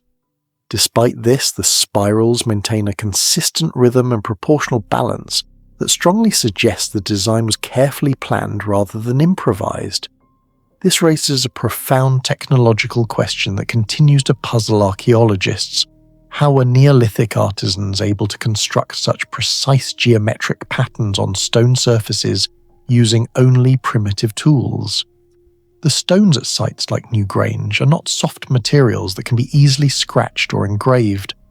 Many of them are composed of hard grey wacke or other dense stones that require sustained force and careful technique to carve. Analysis of the grooves in the spiral carving shows that the lines were created through a process known as pecking, in which the surface of the stone is repeatedly struck with a harder stone tool to gradually create a groove. Over time, thousands of small impacts produce a continuous line. However, executing such a method while maintaining a perfectly controlled curved path is extremely difficult. Even a slight deviation in angle or pressure could cause the spiral to drift off course, yet the spirals seen at Newgrange remain remarkably balanced. Some researchers have proposed that the creators of these carvings may have used simple but ingenious planning techniques. For instance, they might have marked guide points across the stone surface using charcoal or pigment before beginning the carving process. Others suggest that a cord or rope could have been used to help maintain consistent spacing between the expanding loops of the spiral. By fixing one end of a cord at a central point and gradually extending it outward, while rotating around that center, it might have been possible to approximate the geometry of a spiral pattern. Yet even these theories do not fully explain the extraordinary regularity of the final carvings. No archaeological evidence has been found showing the exact tools or methods used to lay out these designs, leaving the precise process behind their creation largely unknown. Beyond the technical challenge of carving the spirals themselves, the double spiral also appears within architectural context that suggests a deeper symbolic or cosmological meaning. At Newgrange, the spiral is carved on a massive stone positioned at the entrance of a monumental passage tomb built around 3200 BCE. The monument itself is aligned with the rising sun on the winter solstice, when a beam of light travels down the narrow passage and illuminates the inner chamber for a brief moment each year. This alignment demonstrates that the builders possessed a sophisticated understanding of solar cycles and seasonal astronomy. Because the spiral symbol is placed so prominently on the monument's entrance stone, then some scholars believe the design may be connected to these celestial observations.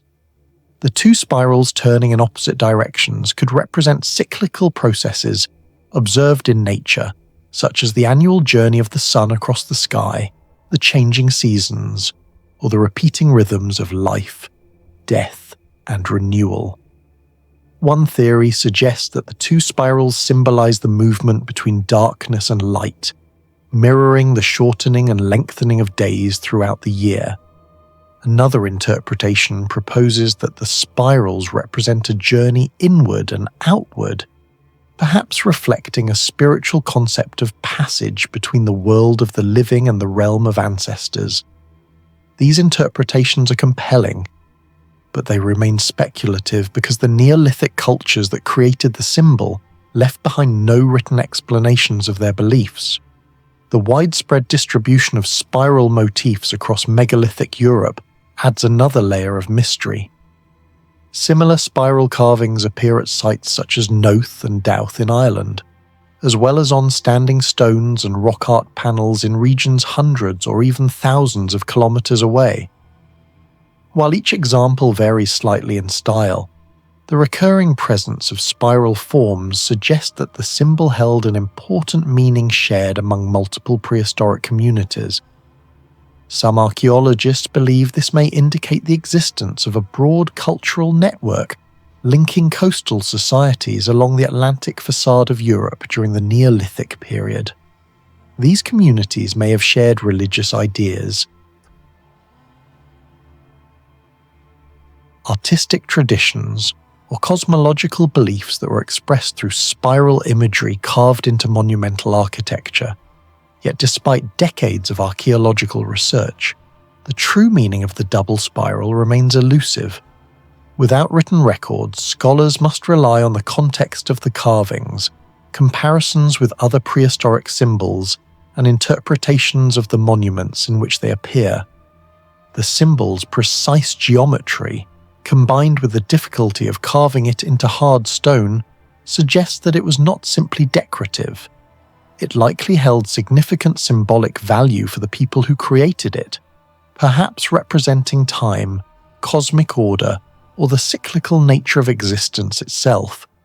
What makes the double spiral symbol so captivating today is that it stands at the intersection of art, mathematics, and ancient engineering. It demonstrates that prehistoric societies possessed a sophisticated sense of pattern, proportion, and spatial planning long before the emergence of formal scientific knowledge. The careful balance of its curves hints at an understanding of geometry that may have been developed through observation of nature. Spiral shells, whirlpools, plant growth patterns, or the movement of celestial bodies. Whether these ancient craftsmen consciously understood the mathematical principles behind the spiral or arrived at the design through experimentation and tradition remains unknown. More than 5 millennia after it was carved into stone, the double spiral continues to provoke curiosity and debate among archaeologists, historians, and mathematicians alike. Its elegant curves silently testify to the skill and imagination of the Neolithic builders who shaped the great monuments of megalithic Europe. At the same time, the symbol reminds us how much of their knowledge and worldview has been lost to time.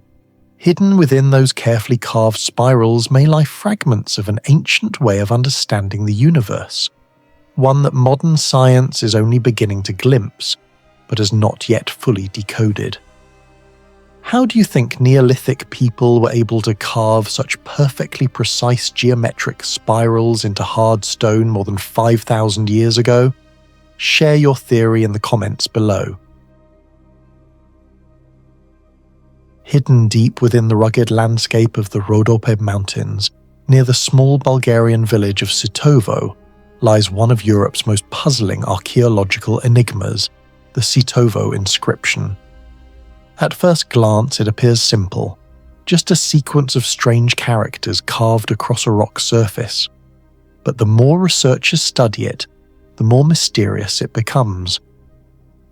Discovered in the early 20th century by archaeologists exploring the remote valleys of the Rhodope region, the inscription stretches roughly 3 meters across the face of a granite rock and contains dozens of unusual symbols arranged in a continuous line. For over a century, scholars have tried to understand what this message might say and who created it, yet no interpretation has ever been universally accepted. The symbols seem familiar and unfamiliar at the same time, and some characters resemble ancient Greek letters, others appear vaguely similar to runic shapes known from Northern Europe, while still others look like markings associated with ancient Balkan cultures such as the Thracians. However, none of these comparisons fits perfectly. The script refuses to match any known alphabet, leaving historians and linguists with the unsettling possibility that the inscription may represent a writing system that has completely vanished from history. If this is true, the Sitovo inscription could be one of the last surviving fragments of a lost language once spoken somewhere in the Balkans. Yet the mystery of Sitovo is not limited to the undeciphered symbols themselves. Equally intriguing, and perhaps even more astonishing, is the technical skill visible in the carving of the inscription. The symbols were cut directly into hard granite, one of the most difficult natural materials to shape using primitive tools. Granite's density and crystalline structure resist carving, especially with the kinds of implements available to ancient peoples. Despite this, the Sitovo characters show a level of precision that immediately catches the attention of archaeologists. The grooves forming each symbol appear surprisingly consistent in depth, suggesting controlled and deliberate carving rather than random scratching. The lines are narrow and relatively straight, and many of the shapes show carefully executed angles and curves. Even the spacing between characters appears intentional, as though the carver planned the entire sequence before beginning the work. When examined closely, the inscription does not look like hurried graffiti or casual marks left by travelers. Instead, it resembles a carefully prepared text created by someone who possessed both skill and patience in working stone. This technical aspect raises one of the most fascinating questions surrounding the site. How exactly were these symbols carved into such hard rock with the technology available at the time? If the inscription truly dates back to ancient periods suggested by some researchers, possibly linked to the culture of the Thracians or even earlier, then the craftsman responsible would have needed tools capable of cutting into granite with controlled precision. Traditional archaeological explanations suggest the use of hardened metal chisels combined with hammering and abrasion techniques, as yet there is little direct evidence of such tools discovered at the site itself. Furthermore, the neatness of the carving has led some scholars to question whether the inscription might have been produced during a later historical period, when more advanced metal tools were available. Even so, this explanation does not fully resolve the puzzle. The carving surface is located on a rock face in a relatively remote and difficult-to-access area, raising the possibility that the inscription was created intentionally in isolation, rather than as part of a populated settlement. The idea that someone climbed into this rocky mountain setting, carefully planned a long line of symbols, and then executed them with such steady precision suggests that the inscription held significant meaning to whoever created it. Another layer of mystery comes from the location itself. The Sitovo inscription is not positioned in an obvious public place like the walls of a temple or the entrance of a city. Instead, it sits on a rock surface in a mountainous landscape that historically contained ancient sanctuaries, caves, and ritual sites associated with Thracian religious traditions. Some researchers believe the inscription might have been connected to sacred practices, perhaps marking a ceremonial site or recording a dedication to a forgotten deity. If that is the case, the precision of the carving may have carried symbolic importance. In many ancient cultures, inscriptions associated with ritual contexts were crafted with extreme care because the act of writing itself was considered sacred. Every line and angle could have been meaningful, and errors might have been seen as disrespectful to divine forces. This perspective might help explain why the symbols appear so carefully executed despite the challenges of carving granite. The uncertainty surrounding the inscription's age adds yet another dimension to the mystery. Estimates of its origin vary widely. Some researchers argue that the inscription could date back to the Bronze Age, while others place it in the classical Thracian era, several centuries before the Roman expansion into the Balkans. Still others suspect it might be much younger, possibly carved during the Roman period or even the early medieval era. Because the inscription is carved directly into stone without associated artifacts nearby, archaeologists cannot easily determine its age through traditional dating techniques such as carbon analysis. As a result, the debate continues, leaving the Sitovo inscription suspended in an uncertain historical timeline. Despite more than a century of study, the inscription remains one of Europe's most enigmatic pieces of ancient writing. Scholars have proposed countless theories, but none has successfully unlocked the meaning of the strange symbols. Some believe it may record a religious message, others think it could mark territory or commemorate an event long forgotten. There is even the possibility that the inscription represents an experimental or transitional script that existed only briefly before disappearing from history. Whatever its true origin, the Sitovo inscription stands today as a reminder of how much of humanity's past remains hidden. Its mysterious symbols carved into the granite of the Rhodope Mountains continue to challenge archaeologists, linguists, and historians alike. Perhaps the most captivating aspect of the site is not simply that we cannot read its message, but that the inscription itself demonstrates a remarkable mastery of stone carving, an ancient technical achievement quietly preserved on a remote mountain rock, waiting for someone to finally understand the story it was meant to tell. If you were the first archaeologist to discover the Sitovo inscription, would you think it was an ancient message, a secret ritual marker, or a language that has completely vanished from history? Share your thoughts in the comments below.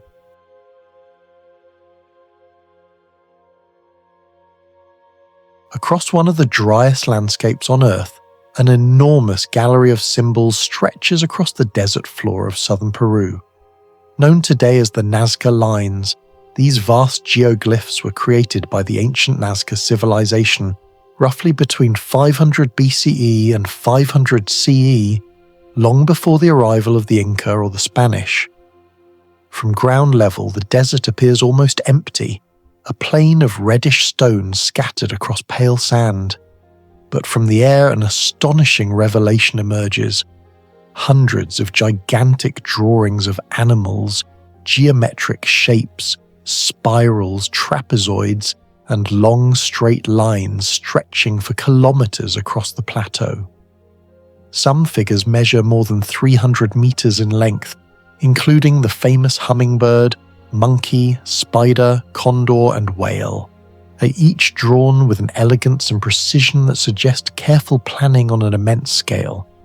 Yet the greatest mystery of these symbols is not simply their size or beauty, but the technological puzzle behind how they were created.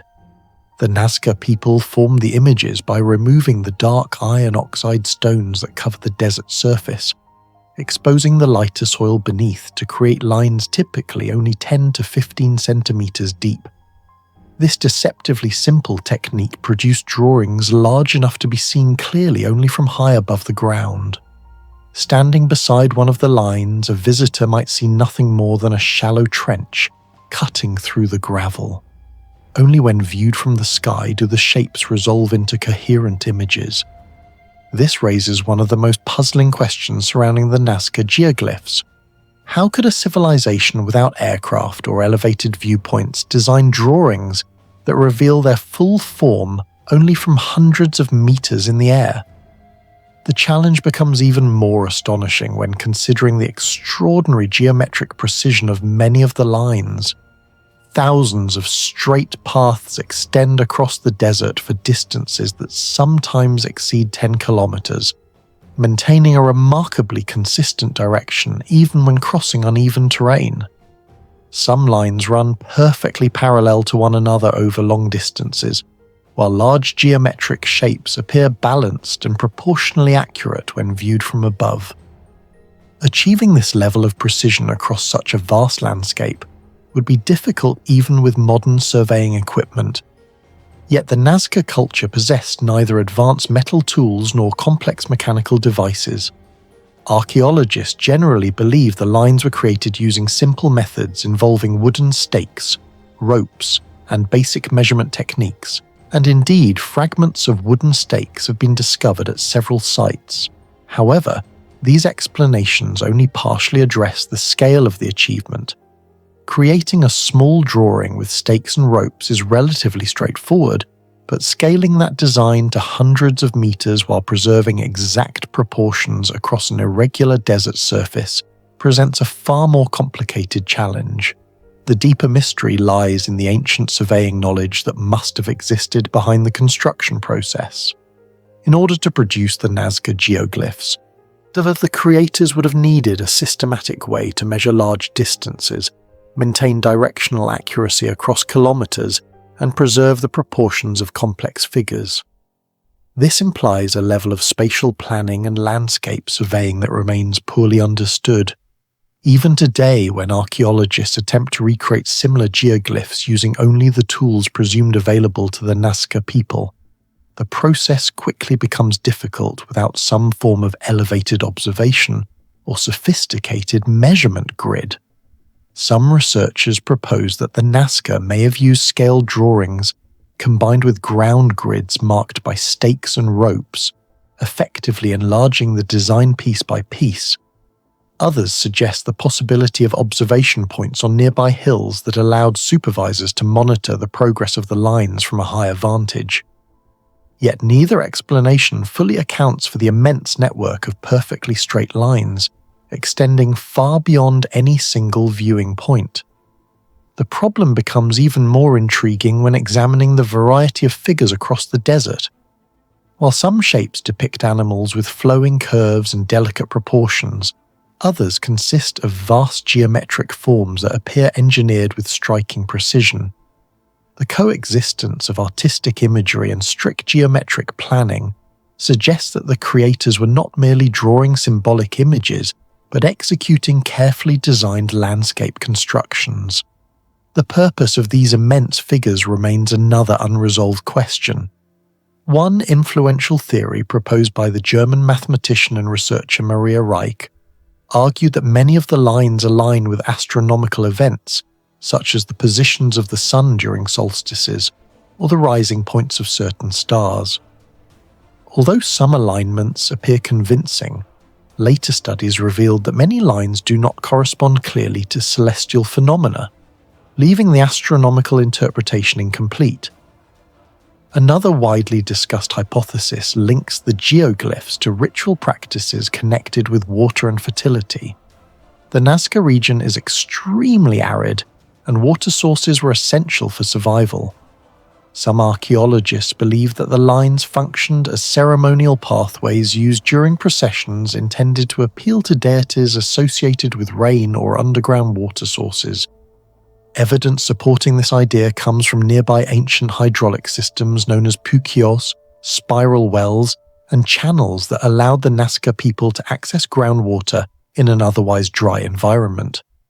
If the geoglyphs were indeed part of ritual activity related to water, their enormous scale may have symbolized communication with powerful forces believed to inhabit the sky or landscape. Yet even this interpretation does not resolve the technological puzzle behind their construction. The more researchers study the Nazca Lines, the more they encounter a paradox.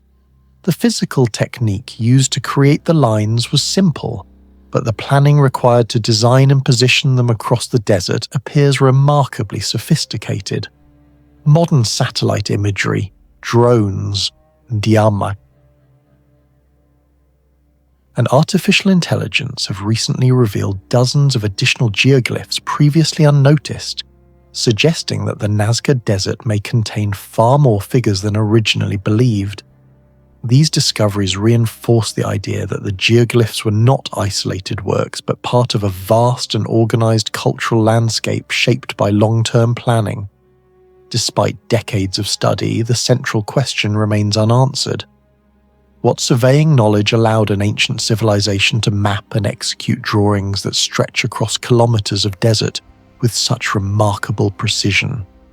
Without written records or clear archaeological evidence of measurement tools, the technological methods behind the Nazca geoglyphs remain largely speculative. In the silence of the Peruvian desert, the immense symbols still lie etched into the earth, as visible from the sky as if intended for an audience far above. They stand as one of the most compelling reminders that ancient cultures often possessed forms of knowledge and practical engineering techniques that modern science is only beginning to understand. In your opinion, what surveying method might the ancient Nazca people have used to create such enormous geoglyphs with astonishing precision? Share your thoughts in the comments below. The Saqqara Bird symbol. Ancient Egypt is one of the most curious and controversial small artifacts ever discovered from the ancient world. Found in 1898 inside a tomb in the vast necropolis of Saqqara, near the ancient Egyptian capital of Memphis, this small wooden object initially appeared to be nothing more than a simple representation of a bird. Yet over time, as archaeologists, engineers and historians studied its shape more closely, the object began to raise a series of questions that remain unresolved even today. The artifact itself is carved from sycamore wood and measures roughly 15 centimeters in length, with a wingspan of around 18 centimeters. It is currently preserved in the Egyptian Museum in Cairo. At first glance, the object resembles a stylized bird, yet several details immediately stand out as unusual. Unlike most bird figurines found in ancient Egyptian contexts, this object has no legs, no detailed feathers, and its head and beak are simplified to a degree rarely seen in symbolic animal carvings. Instead of carefully depicting the anatomy of a real bird, the design appears focused on the body and wings, which are carved with a remarkably balanced and symmetrical shape. What has attracted the most attention is the object's overall aerodynamic form. The body is elongated and narrow, tapering slightly toward the tail in a way that resembles the fuselage of a glider. The wings extend horizontally from the body and are surprisingly straight, lacking the curved feather structure typical of bird sculptures. Even more striking is the tail. Instead of the horizontal tail feathers that birds normally possess, the Saqqara bird has a single vertical tail fin. This feature has often been compared to the vertical stabilizer of a modern airplane. In the natural world, birds rely on horizontal tail feathers for stability and maneuvering, so the presence of a vertical tail alone seems unusual if the artifact were meant to depict a real animal. These unusual proportions have led some researchers to consider whether the object might represent something other than a bird altogether. Among the most debated aspects of the Saqqara bird is the proportion between its wings and its body. When engineers began examining the artifact in the 20th century, and some noticed that the ratio between the wingspan and the length of the body is surprisingly similar to that seen in certain types of gliders. In modern aeronautical engineering, the relationship between wing size, body mass, and overall shape plays a critical role in determining whether an aircraft can generate lift and maintain stable flight. The Saqqara bird's wings are not decorative or heavily stylized. They're relatively flat, evenly balanced, and extend from the body in a way that distributes weight symmetrically. This design has led some analysts to suggest that the artifact unintentionally mirrors certain aerodynamic principles that would not formally be understood until the development of modern flight many centuries later. The debate intensified in 1969 when the Egyptian physician and amateur researcher Khalil Messiha examined the artifact in detail. Messiha believed the object was more than a simple toy or decorative carving. After analysing its proportions, he proposed that the artifact might represent a primitive model of a flying device. To test this theory, he constructed a larger replica based on the exact dimensions of the original object. However, he also added a small horizontal tailplane, reasoning that the original artifact may once have had an additional piece attached that was later lost. When this modified model was tested, it demonstrated the ability to glide for short distances through the air. While the results were not proof of ancient flight technology, so they suggested that the proportions of the original artifact were at least compatible with gliding behaviour under certain conditions. This experiment sparked a wave of speculation. Some enthusiasts argue that the Saqqara bird might be evidence that ancient Egyptians experimented with early gliders or possessed an intuitive understanding of aerodynamic balance. They pointed to the civilization's well-documented engineering achievements, such as their precise stone construction, advanced boat building, and detailed observation of natural phenomena like bird flight along the Nile. Ancient Egyptians were keen observers of the natural world, and birds in particular played an important symbolic and practical role in their culture. Watching birds glide across the desert winds and river valleys may have inspired attempts to replicate those movements in miniature form. According to this line of thinking, the Saqqara bird could represent a small experimental model used to explore the possibility of flight. However, most archaeologists remain skeptical of such interpretations. Critics argue that the artifact lacks several essential components necessary for stable flight, particularly a horizontal stabilizer that would allow the craft to maintain balance. Without such a feature, the object would likely pitch forward and lose control if thrown into the air. Furthermore, there is currently no archaeological evidence suggesting that the ancient Egyptians developed flying machines or conducted systematic experiments with gliders. No additional models, no textual descriptions, and no workshop remains connected to such technology have been discovered. Because of this absence of supporting evidence, many scholars interpret the Saqqara bird simply as a stylized representation of a bird, perhaps used as a toy, a symbolic offering, or a decorative object placed in a tomb. Yet the mystery persists precisely because the artifact does not fit neatly into any known category. It is too simplified to be a conventional bird figurine, yet too carefully balanced to be dismissed entirely as a crude toy. The craftsmanship also raises questions. The artifact was carved from a single block of wood, and its wings are shaped with remarkable symmetry. Achieving such balance in a small object requires careful shaping and attention to weight distribution. While ancient Egyptian artisans were highly skilled in wood carving, the decision to create such an unusual design suggests that the maker had a specific concept in mind. Another intriguing aspect is the lack of similar artifacts. If the Saqqara bird were a common toy or religious symbol, archaeologists would likely have found many comparable examples in tombs across Egypt. Instead, this object appears to be unique, standing alone among the thousands of bird figurines discovered throughout Egyptian archaeology. This uniqueness makes it difficult to determine its intended purpose.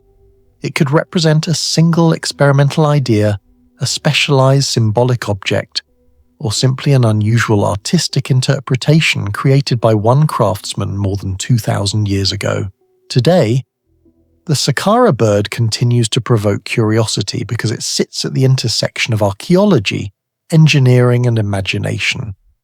Its aerodynamic appearance and its glider-like wing proportions raise questions that remain open to interpretation. Was it merely a stylized bird carved for symbolic reasons? Or could it reflect an ancient fascination with the mechanics of flight? Without additional discoveries to provide context, the true purpose of the Saqqara bird remains uncertain. Yet that uncertainty is precisely what makes the artifact so compelling. A small wooden object discovered in a tomb more than a century ago has become a symbol of one of archaeology's enduring mysteries, reminding us that even the smallest relics from the ancient world can still challenge modern assumptions about what people in the distant past may have observed, we imagined, or attempted to understand. Do you think the Saqqara bird was simply a symbolic wooden bird, or could it represent an ancient attempt to understand the principles of flight? Share your thoughts in the comments below. The Rongorongo script remains one of the most enigmatic writing systems ever discovered in the ancient world. Found on a small number of carved wooden tablets on Easter Island, the symbols of Rongorongo continue to puzzle linguists, archaeologists, and historians more than a century after their discovery. What makes these symbols so extraordinary is not merely the fact that they have never been successfully deciphered, but also the remarkable craftsmanship involved in their creation and the unusual circumstances surrounding their existence. Easter Island lies isolated in the southeastern Pacific Ocean, thousands of kilometers from any major landmass. Yet within this remote environment emerged what may be the only known indigenous writing system of Polynesia. Across Polynesian cultures, as knowledge was traditionally transmitted orally through chants, genealogy recitations, and ritual storytelling rather than written records. The appearance of a structured symbol system like Rongorongo therefore raises profound questions. Why did such a system develop here, and why nowhere else in the region? The tablets themselves first attracted widespread attention in the 19th century, when missionaries and explorers reported that some islanders possessed wooden boards covered in rows of strange carved symbols. Today, only about 24 Rongorongo artifacts survive in museums and private collections around the world. Many were lost during the upheavals of the 19th century, including slave raids, epidemics, and cultural disruption that devastated the Rapa Nui population. By the time systematic study began, almost no one on the island still knew how to read the script, and whatever knowledge once existed had largely vanished. This absence of living tradition has made Rongorongo one of the most difficult scripts in the world to study. Unlike the famous Rosetta Stone, which provided scholars with a translation key for Egyptian hieroglyphs, Rongorongo lacks any bilingual inscription or explanatory document that might help unlock its meaning. As a result, researchers must rely entirely on statistical analysis of the symbols themselves and speculation about their possible functions. Among all the mysteries surrounding Rongorongo, one of the most fascinating aspects is the extraordinary precision of the carving technique used to create the symbols. Each tablet is typically made from wood, often from driftwood or repurposed timber, yet the glyphs etched into their surfaces display a level of detail that suggests deliberate planning and skilled craftsmanship. The carvings consist of hundreds of miniature figures representing humans, birds, fish, plants, geometric shapes, and abstract forms. Many glyphs are only a few millimeters in size, yet they are cut with remarkable consistency. The lines are thin and sharply defined, and the depth of the incisions often appears uniform across an entire tablet. Such precision implies that the carvers possessed both fine tools and a sophisticated understanding of engraving techniques. Scholars believe that the glyphs may have been carved using obsidian flakes or shark tooth blades, tools capable of producing extremely sharp cuts. However, the regularity of the lines suggests an even higher degree of control than one might expect from simple stone tools.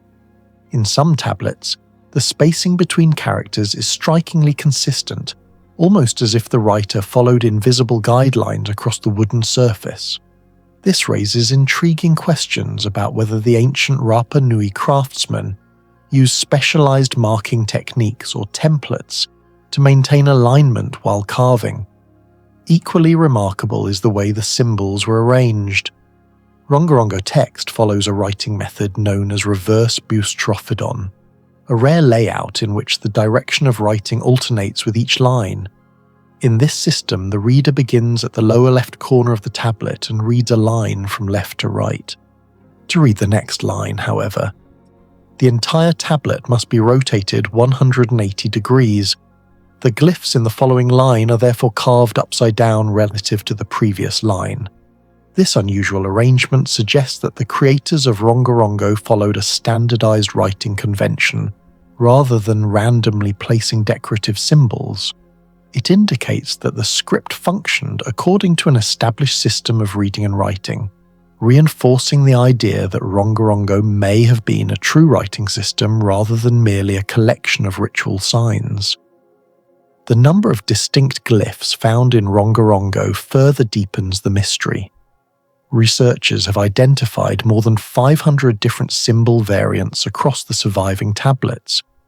This number is too large for a simple symbolic or decorative system, yet somewhat smaller than the thousands of characters found in large logographic systems like Chinese writing. Because of this, scholars have debated whether Rongorongo represents a logographic script in which symbols represent entire words, a syllabic script in which each glyph corresponds to a spoken syllable, or perhaps a hybrid system combining both principles. Statistical analysis of symbol sequences suggests that Rongorongo may encode language in a structured way, rather than simply depicting images. Certain glyphs frequently appear in repeated patterns, while others occur only in specific positions, implying grammatical or syntactic rules. Yet without knowing the underlying language represented in the text, these patterns remain difficult to interpret. One artifact in particular, known as the Mammary Tablet, has attracted special attention among researchers. Some scholars believe that a section of this tablet may represent a lunar calendar, with sequences of glyphs corresponding to phases of the moon. If this interpretation is correct, it would suggest that Rongorongo was used to record astronomical observations or ritual calendars. However, even this hypothesis remains controversial, and many researchers caution that the apparent patterns could be coincidental. Without independent confirmation from additional texts, no proposed translation has yet achieved widespread acceptance within the academic community. Another puzzle lies in the origin of the script itself.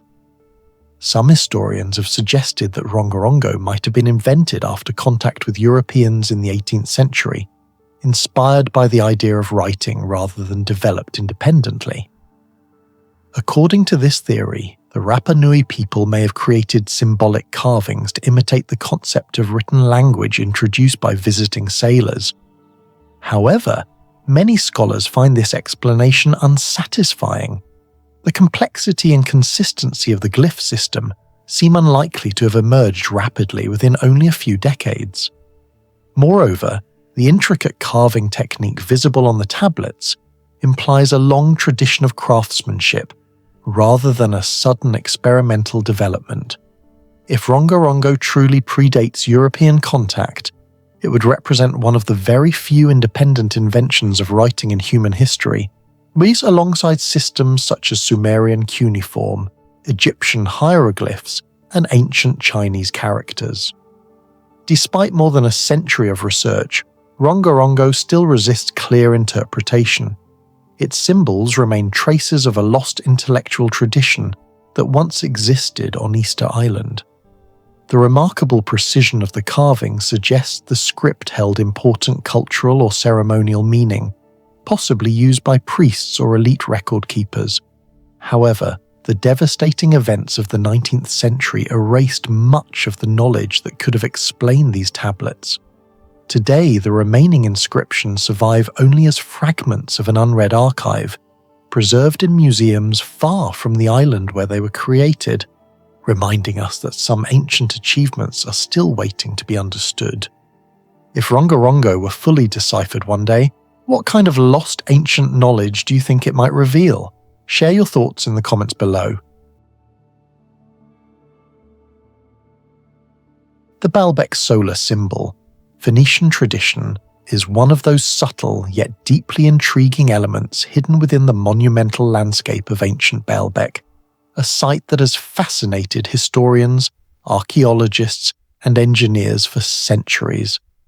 While Baalbek is most famously associated with its colossal megalithic foundations and the immense stone blocks of the Trilithon, the smaller artistic and symbolic details carved into the architecture reveal a different kind of mystery, one centered not on sheer size but on extraordinary precision. Among these details, the solar symbol attributed to Phoenician religious tradition stands out as a particularly compelling artifact. At first glance, the symbol appears deceptively simple, a circular form radiating outward, representing the sun, a motif widely seen across many ancient cultures. Yet closer examination reveals a level of geometric control and carving accuracy that continues to raise questions about the technical capabilities of the artisans who created it thousands of years ago. The lines forming the solar disk and its radiating elements are remarkably symmetrical, balanced with a mathematical harmony that suggests careful planning rather than spontaneous artistic execution. Each arc, radial line, and circular boundary appears to follow a consistent geometric logic, maintaining proportional spacing and smooth curvature that remains visible even after millennia of erosion, earthquakes, and human activity. The most striking feature of the Baalbek solar symbol is the astonishing precision with which this geometry was carved into stone. The symbol is etched into extremely hard building materials commonly used throughout the Baalbek complex, including dense limestone and occasionally surfaces adjacent to granite blocks, materials that are notoriously difficult to carve with simple hand tools. Despite this, the grooves of the solar pattern maintain nearly uniform depth, the edges remain sharply defined, and the circular symmetry appears surprisingly accurate.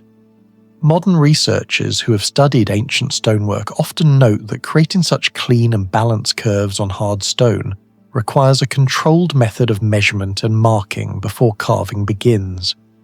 Yet there is no surviving documentation from Phoenician sources explaining the techniques used to achieve such precision.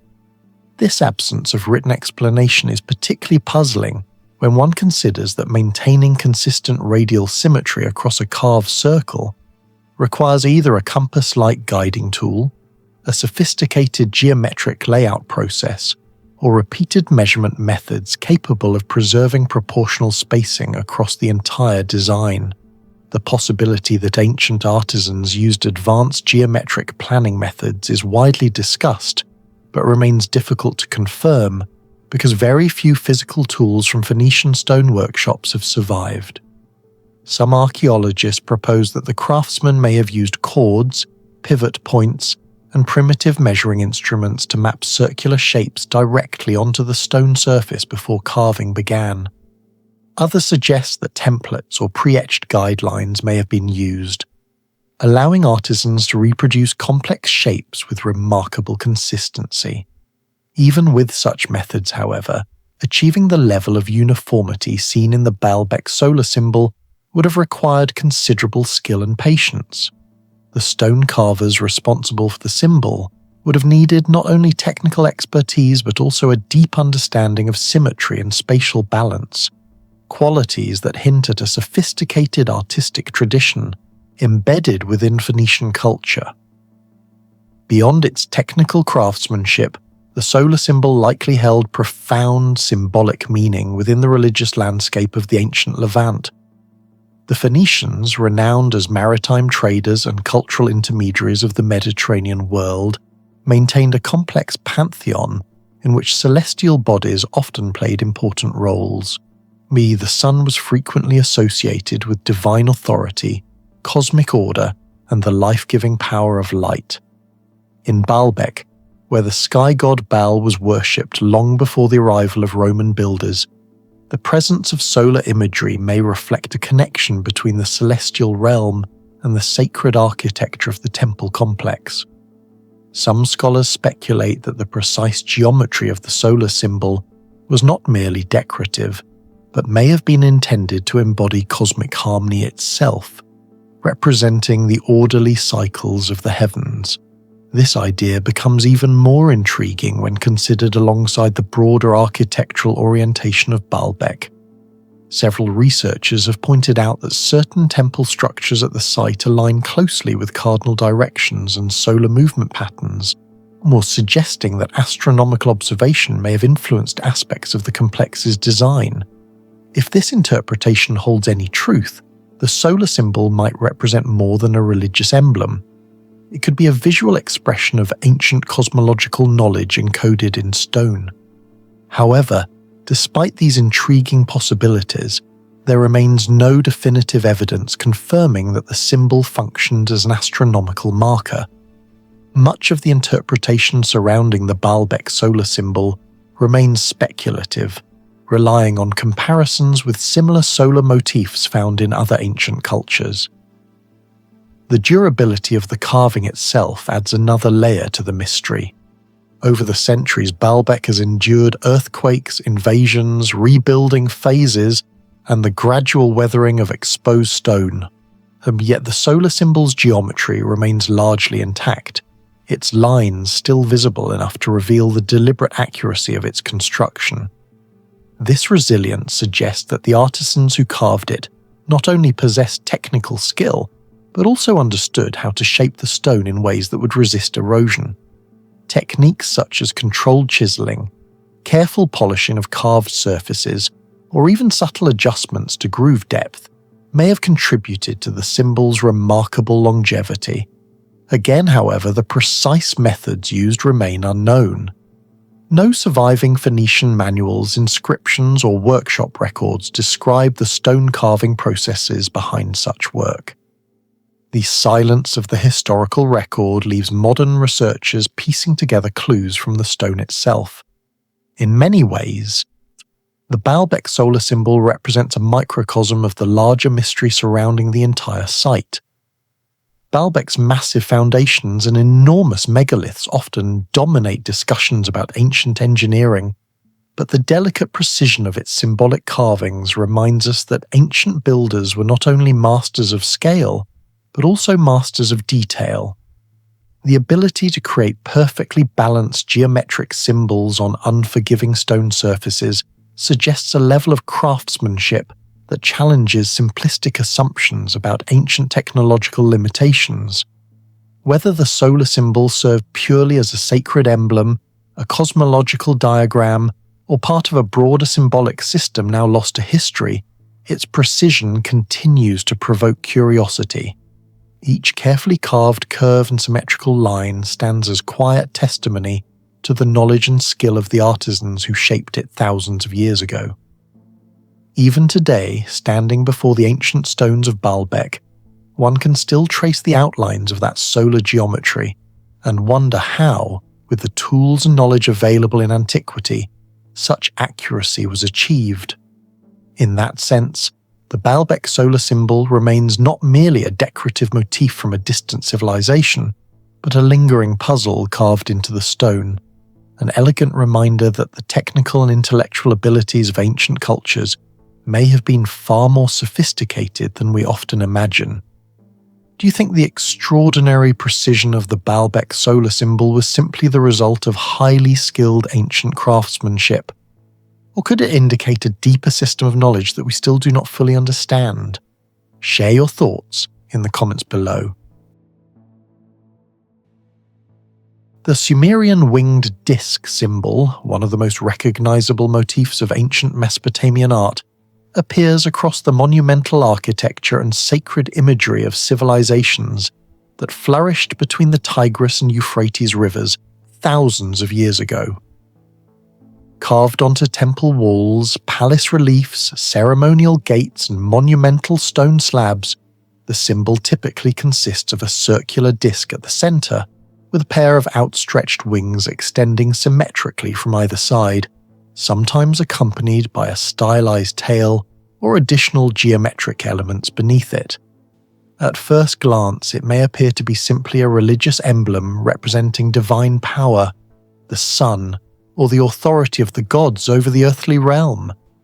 Yet the deeper archaeologists and historians study this symbol, the more questions arise, not only about its meaning, but also about the astonishing craftsmanship involved in its creation. Many surviving examples come from the monumental stone reliefs of Assyrian palaces, where the winged disc appears hovering above kings, battle scenes, and ritual processions, symbolizing divine protection or celestial authority. What makes these carvings remarkable is the extraordinary level of technical precision that ancient artisans achieved while working with extremely hard stone surfaces such as limestone, gypsum, and sandstone. Unlike small decorative objects, these symbols were often carved directly into massive stone slabs weighing several tons, meaning the sculptors had to shape intricate forms on vertical surfaces using hand tools made primarily of bronze or early iron. Despite these technological limitations, the carved wings of the disc frequently display rows upon rows of meticulously detailed feathers, each one shaped with careful curvature and depth. The feathers are not randomly etched lines, but structured layers arranged with remarkable consistency, forming patterns that maintain symmetry across both wings of the symbol. When examined closely, many reliefs reveal that individual feathers were carved in separate tiers, with slight variations in depth and angle that give the wings a sense of three-dimensional structure. Achieving this effect would have required not only artistic skill, but also precise planning and an advanced understanding of how to remove stone gradually without damaging the surrounding surface. The central disc itself often demonstrates another surprising level of accuracy. In many cases, the circular shape appears nearly perfect, suggesting that artisans used careful measurement techniques or geometric guidelines to guide their chisels. Creating a smooth, circular form on a flat stone wall without modern compasses or rotary tools would have required extraordinary patience and control. Even more intriguing are the internal details sometimes carved within the disc. In certain Assyrian versions, a divine figure, often interpreted as the god Asher, emerges from the center, holding a bow or performing a gesture of blessing toward the king below. This figure is rendered with intricate features, including a detailed beard, layered garments, and symbolic accessories, all carved at a scale far smaller than the wing surrounding it. Producing such fine details on hard stone would have required a sequence of delicate carving stages, beginning with rough shaping and followed by progressively finer chiseling and smoothing. Some researchers believe that artisans may have used abrasion techniques, rubbing stone with sand or other abrasive materials to refine surfaces after the initial carving. Even with these methods, the precision seen in many winged disc carvings suggests a level of craftsmanship that is difficult to fully explain using the simple tools known from the period. Another remarkable aspect of the symbol is the structural balance of its design.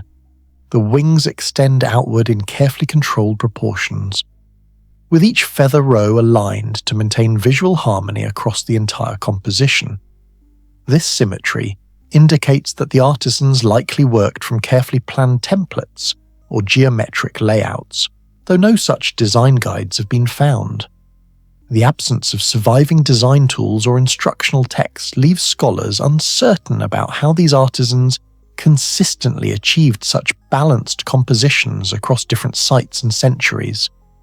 The winged disc also presents an intriguing puzzle in terms of cultural transmission. Variations of the same basic motif appear not only in Mesopotamia, but also in other ancient civilizations. In Egypt, the winged sun disk became associated with the god Horus, and was often placed above temple entrances as a protective emblem. In ancient Persia, a related winged symbol evolved into what later became known as the Faravahar, representing spiritual guidance in Zoroastrian belief. The similarities between these symbols have led some scholars to speculate about shared origins or long-distance cultural exchange, while others argue that the motif may have evolved independently as a universal representation of divine power and the sun. Yet despite these interpretations, no ancient text, provides a definitive explanation of why the symbol was designed in this specific form, or how its artistic conventions were standardized across such wide regions. What remains most fascinating about the Sumerian winged disc symbol is that it exists at the intersection of religion, art, and technology. It is not merely a decorative element, but a carefully engineered visual structure, combining geometric balance, symbolic imagery, and advanced stone carving techniques into a single emblem that endured for centuries. The artisans who created these carvings left behind objects that continue to challenge modern assumptions about the technological capabilities of ancient societies. Standing before these reliefs today, one cannot help but wonder how craftsmen working thousands of years ago, with tools far simpler than those available today, were able to produce such refined and enduring works of stone art. Their methods, training, and design systems remain largely unknown, and the absence of detailed historical records only deepens the mystery. In this sense, the Sumerian winged disc symbol is more than an ancient religious icon. It is also a testament to a level of technical mastery that still invites investigation, reminding us that even the most familiar symbols of the ancient world may conceal layers of knowledge and craftsmanship that modern science has yet to fully understand. Do you think the remarkable precision of the winged disc carvings was simply the result of highly skilled ancient craftsmen? Or could it suggest that Mesopotamian artisans possess techniques that we still do not fully understand? Share your thoughts in the comments below. The Göbekli Tepe animal symbols, prehistoric Anatolia, represent one of the most mysterious and intellectually provocative artistic traditions ever discovered in prehistoric archaeology. Rising from a limestone hill in what is now southeastern Turkey, the site of Göbekli Tepe dates back to roughly the 10th millennium BCE, long before the emergence of agriculture cities or metal tools. At this ancient ceremonial complex, towering T-shaped stone pillars, some weighing more than 15 tons, form massive circular enclosures that appear to have served ritual or symbolic purposes. Carved into the surfaces of many of these pillars are vivid representations of animals: foxes, snakes, vultures, wild boars, scorpions, cranes, and powerful predators whose forms emerge from the stone in striking relief. These carvings are not crude scratches made by primitive hands. Instead, they reveal astonishing levels of craftsmanship and intentional design. Even though the builders of Göbekli Tepe possessed only stone tools such as flint and obsidian blades, the animal figures display carefully controlled lines, confident anatomical proportions, and compositions that suggest trained artisans working with a shared symbolic language. The precision of these carvings is particularly surprising given the technological limitations of the era. Many reliefs show animals in dynamic poses, foxes running along the edges of pillars, serpents twisting in sinuous lines, vultures spreading their wings as if hovering above unseen landscapes.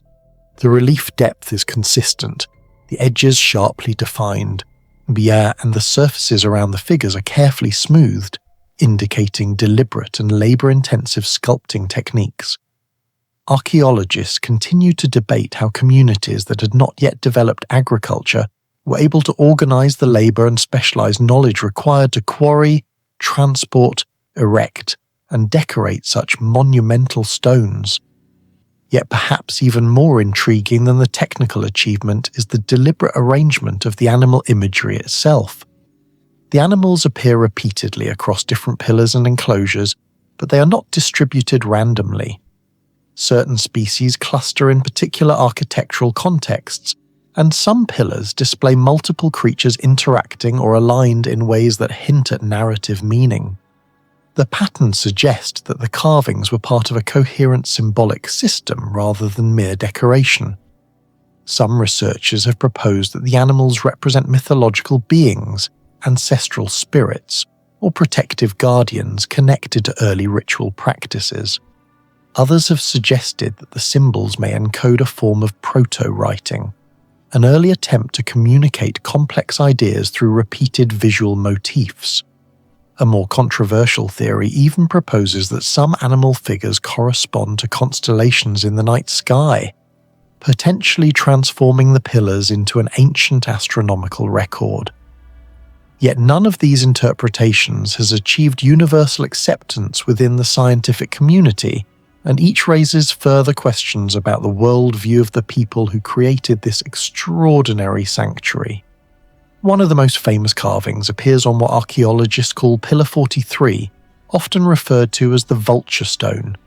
Here, a dramatic arrangement of animals, including birds, scorpions, and abstract shapes, occupies the surface of a tall pillar in what appears to be a deliberate symbolic composition. Some researchers have argued that this panel may commemorate a cosmic event or encode celestial knowledge, but others caution that such interpretations may project modern frameworks onto ancient beliefs that remained fundamentally unknowable. Indeed, the deeper archaeologists study Göbekli Tepe, the clearer it becomes that the symbolic system behind these animal carvings is extraordinarily complex. Each enclosure seems to follow its own symbolic logic, and the repeated presence of dangerous creatures, snakes, scorpions, predators, suggest that the imagery may have been linked to concepts of death, transformation, or spiritual power. Archaeologists are equally puzzled by the social organization required to create the site itself. The builders of Göbekli Tepe were most likely hunter-gatherers rather than agricultural farmers. Yet the scale of the architecture, quarrying limestone pillars weighing many tons, transporting them, erecting them in carefully planned circles and carving hundreds of relief images, suggests coordinated labor and a highly organized cultural structure. This raises a profound question in archaeology.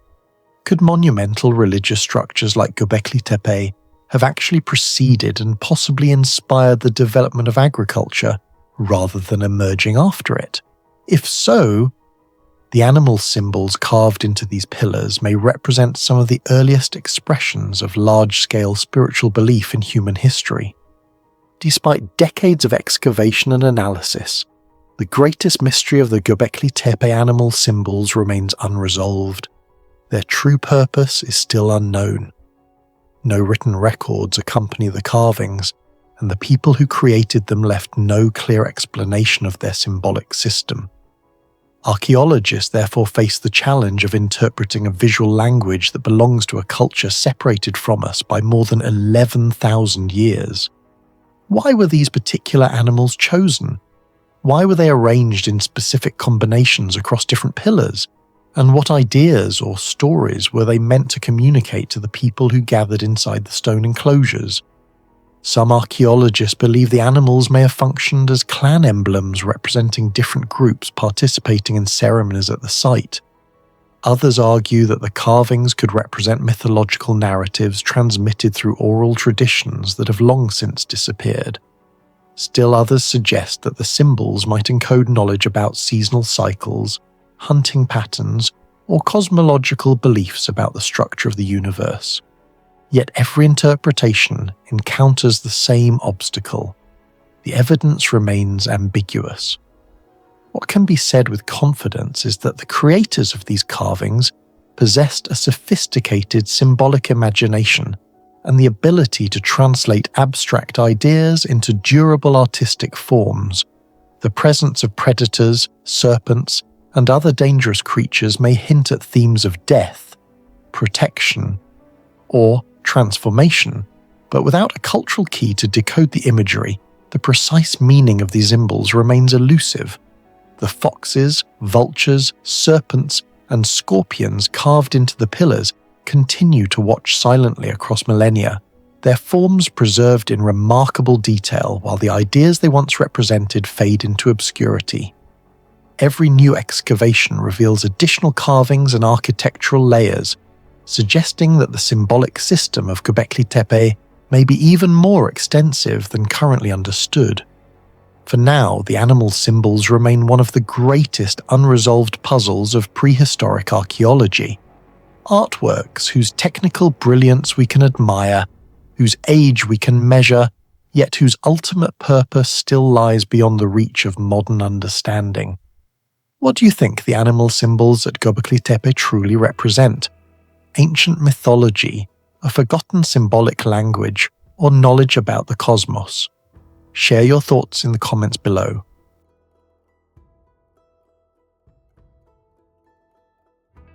Among the most enigmatic archaeological discoveries in Europe are the Tărtăria tablets, 3 small clay artifacts unearthed in 1961 at the village of Tărtăria in Transylvania by Romanian archaeologist Nicolae Vlasa. At first glance, the tablets appear unremarkable. Simple pieces of baked clay no larger than the palm of a hand. Yet etched into their surfaces are a series of carefully incised symbols that have ignited decades of intense debate among archaeologists, linguists, and historians. These symbols may represent something extraordinary, a possible writing system that predates the earliest known scripts of ancient Mesopotamia. If the dating of the tablets is correct, they could challenge long-held assumptions about where and when writing first emerged in human civilization. The tablets are generally associated with the Neolithic Vinča culture, a sophisticated prehistoric society that flourished in the Balkans between roughly 5,500 and 4,500 BCE. Radiocarbon analysis of organic materials found in the same archaeological layer suggests that the Tărtăria tablets may date to around 5,300 BCE, a startling possibility because it would place them roughly 1 millennium earlier than the earliest known writing systems of the ancient Sumer. For over a century, historians have widely believed that writing first developed in Mesopotamia around 3,200 BCE with the emergence of cuneiform tablets used for accounting and administration. The discovery of the Tărtăria symbols, however, raises a provocative question. Could writing, or at least a form of symbolic record-keeping, have originated independently in Neolithic Europe long before the rise of the first cities in Mesopotamia? The symbols themselves are strikingly deliberate. Rather than random scratches, the markings appear to follow structured patterns, suggesting that they carried specific meanings for the people who created them. Some of the incisions resemble stylized human figures, animals, or geometric motifs, while others form grid-like patterns or abstract shapes. The precision of these engravings is surprising considering the tools available to Neolithic communities.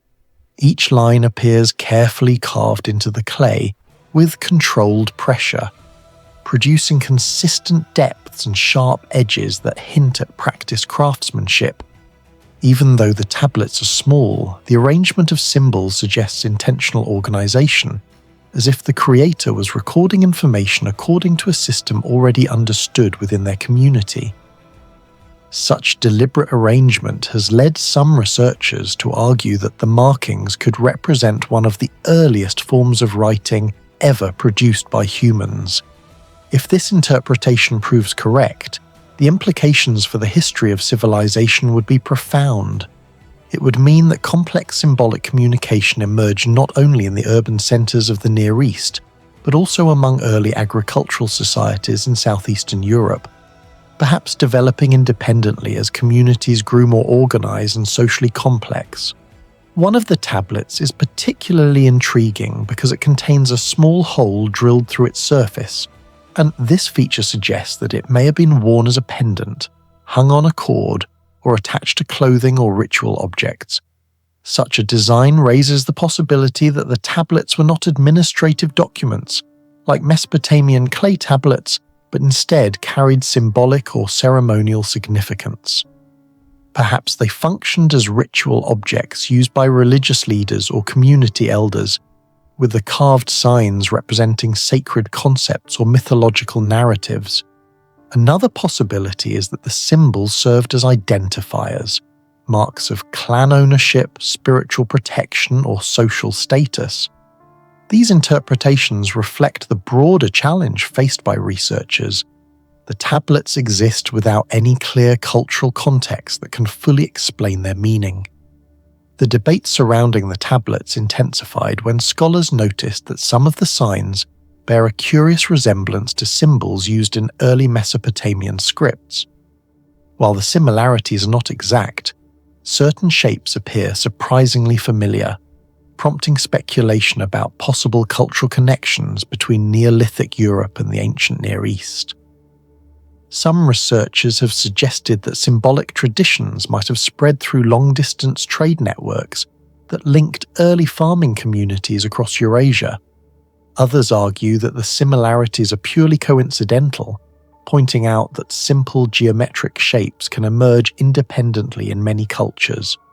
Without additional artifacts showing a continuous system of writing, it remains difficult to determine whether the Tărtăria symbols represent a true script or merely a collection of ritual signs. The technology involved in creating the tablets adds another layer of mystery. The clay appears to have been fired, which helped preserve the markings for thousands of years. However, archaeologists are still uncertain whether the tablets were intentionally baked in a controlled process or simply hardened by accidental exposure to fire. If the firing was deliberate, it would suggest that the people who produced them understood that heating clay could transform fragile objects into durable records capable of surviving for generations. Such knowledge would represent a surprisingly advanced level of material awareness for a Neolithic community.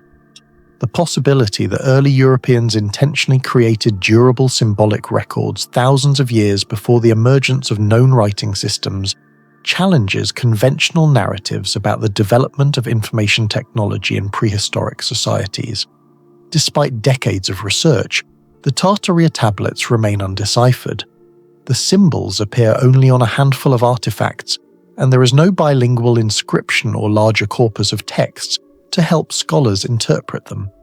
This absence of context makes it nearly impossible to determine whether the markings represent language, religious symbolism, or something else entirely. Some experts classify them as examples of proto-writing, a stage in the evolution of communication where symbols convey ideas but do not yet correspond directly to spoken language. In this view, the tablets might represent an early attempt to externalize thought, an intermediate step between purely oral culture and fully developed writing systems. Others believe that the symbols might represent a genuine script whose broader body of texts has simply not survived the passage of time. What makes the Tărtăria tablets so fascinating is the uncertainty they introduce into the story of human innovation.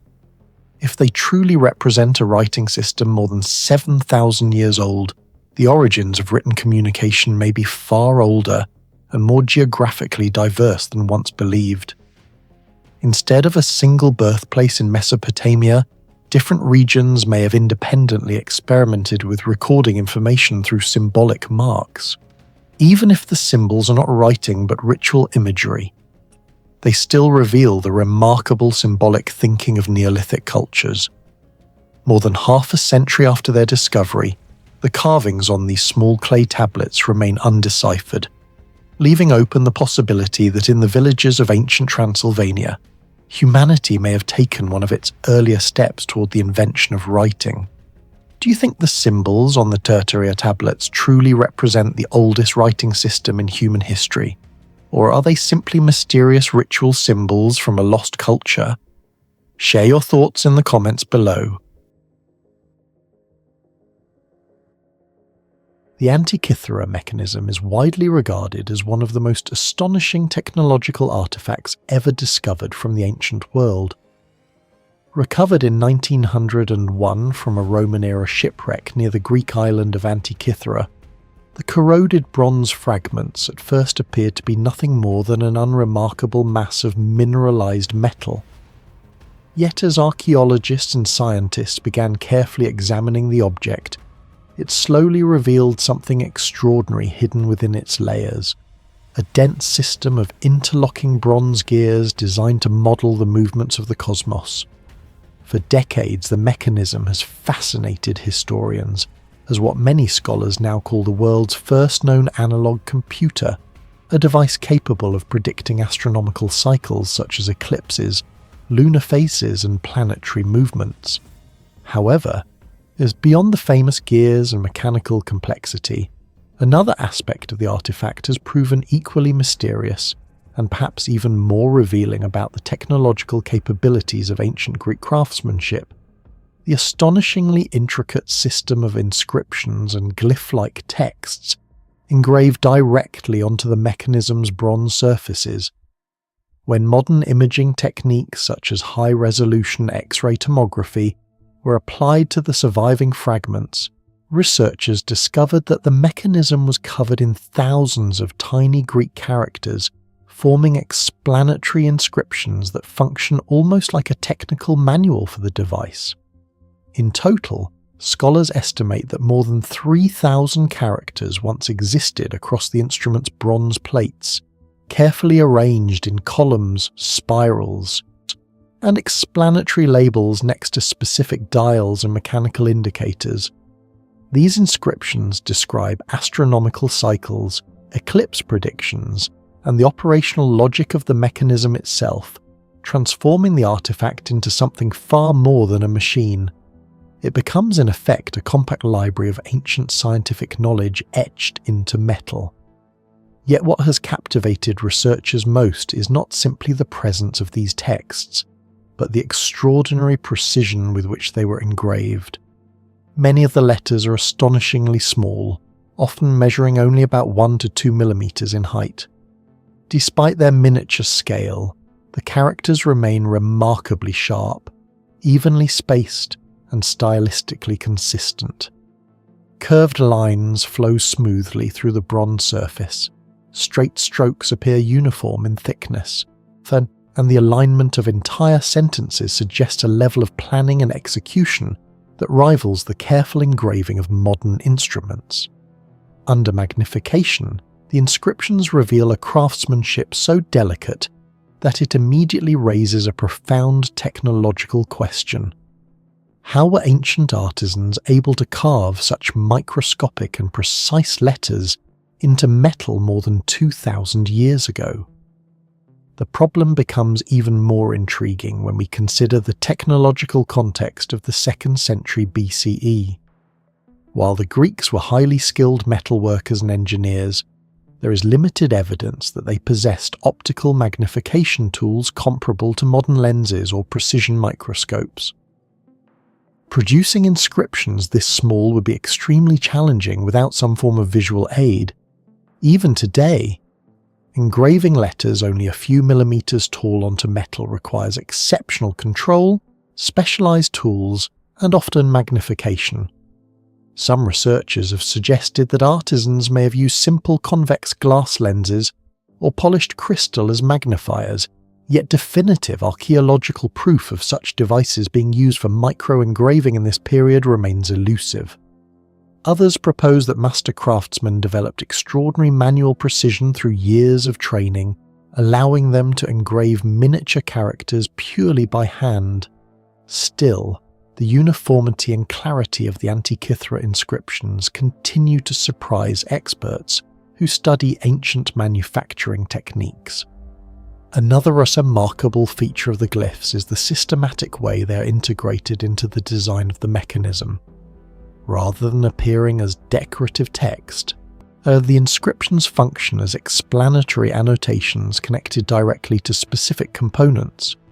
Certain lines of writing curve around circular dials, guiding the user through the interpretation of astronomical indicators. Other passages describe cycles such as the Metonic cycle, which tracks the relationship between lunar months and solar years, or the Saros cycle used to predict eclipses. These texts effectively transform the device into a combined machine and instruction manual, allowing an ancient operator to understand how to read the instrument's predictions.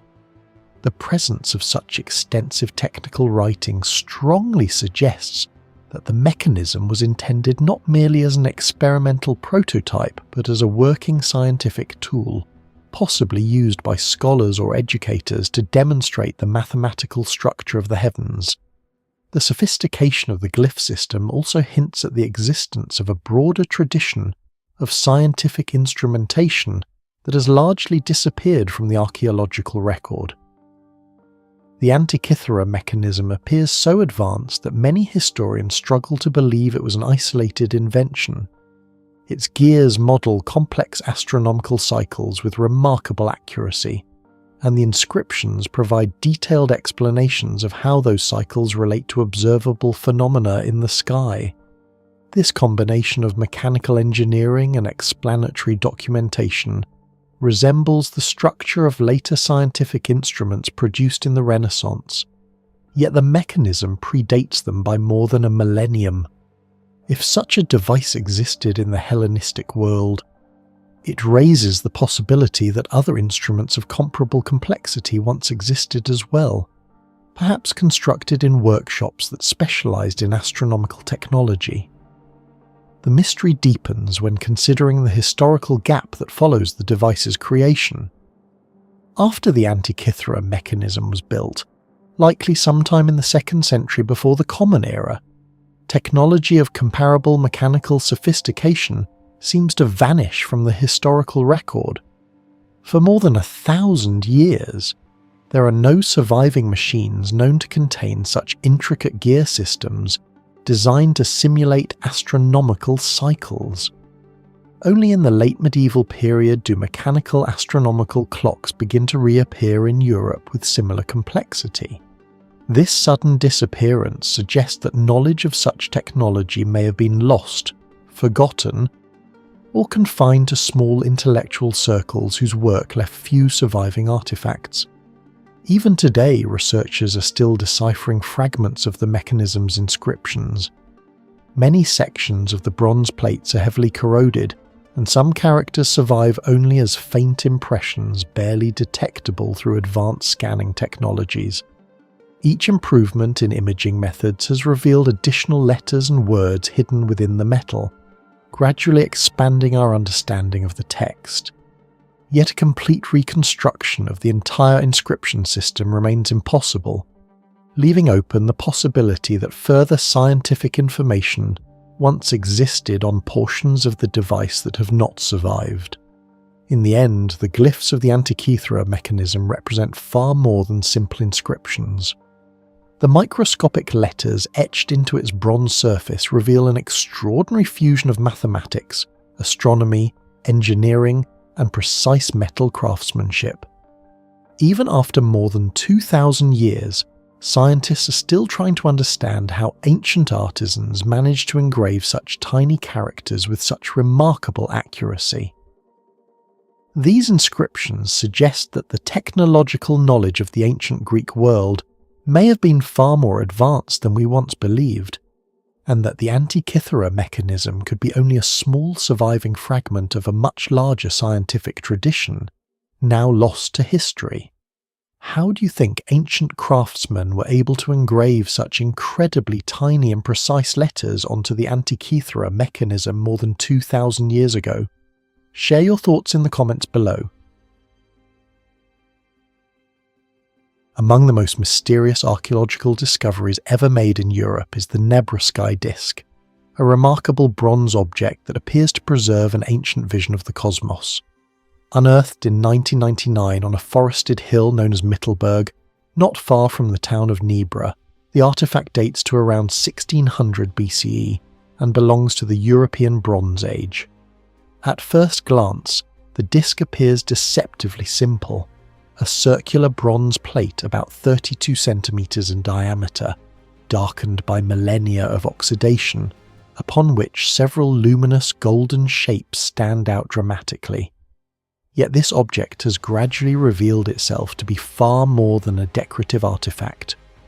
The golden symbols embedded on its surface seem to depict celestial bodies, most prominently a large golden circle widely interpreted as the sun, or possibly the full moon, a crescent form representing a lunar phase, and dozens of smaller circular points believed to symbolize stars.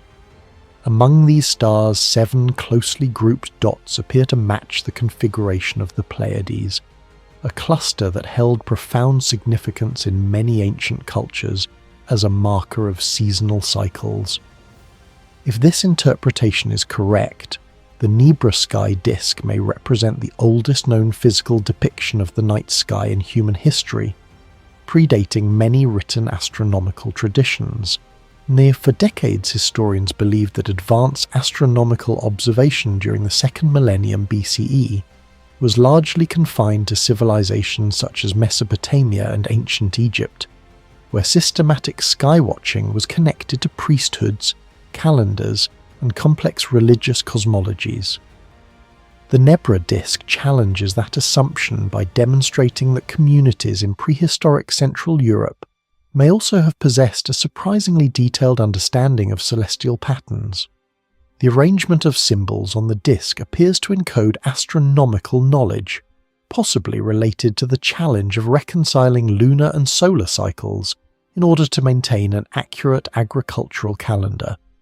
In societies dependent on seasonal rhythms, understanding when to plant crops or prepare for winter could mean the difference between survival and disaster, and the sky served as the most reliable clock available to ancient observers. Yet the Nebra Sky Disc goes even further in suggesting practical astronomical measurement. 2 curved golden arcs were added to the edges of the disc at a later stage of its life, and when researchers carefully measured the angle between them, they discovered something astonishing. The arcs span roughly 82 degrees, a value that corresponds closely to the angular distance between the points where the sun rises at the summer solstice and sets at the winter solstice at the latitude of Nebra. This remarkable correlation suggests that the disc may have functioned as a kind of portable astronomical reference tool, allowing its users to align the object with the horizon and determine key solar positions throughout the year. If that interpretation is correct, then the artifact represents not merely symbolic cosmology, but practical observational science embedded within a ritual object. Yet perhaps the most extraordinary aspect of the Nebra Sky Disc lies not in its astronomical symbolism, but in the remarkable craftsmanship used to create it, especially the astonishingly refined technique used to attach the golden symbols to the bronze surface. The disc was not decorated through simple engraving or painting. Instead, the artisans who created it carefully fashioned thin sheets of gold and cut them into precisely shaped forms representing celestial bodies. These gold pieces were then meticulously embedded into the bronze plate using a sophisticated method of metal inlay.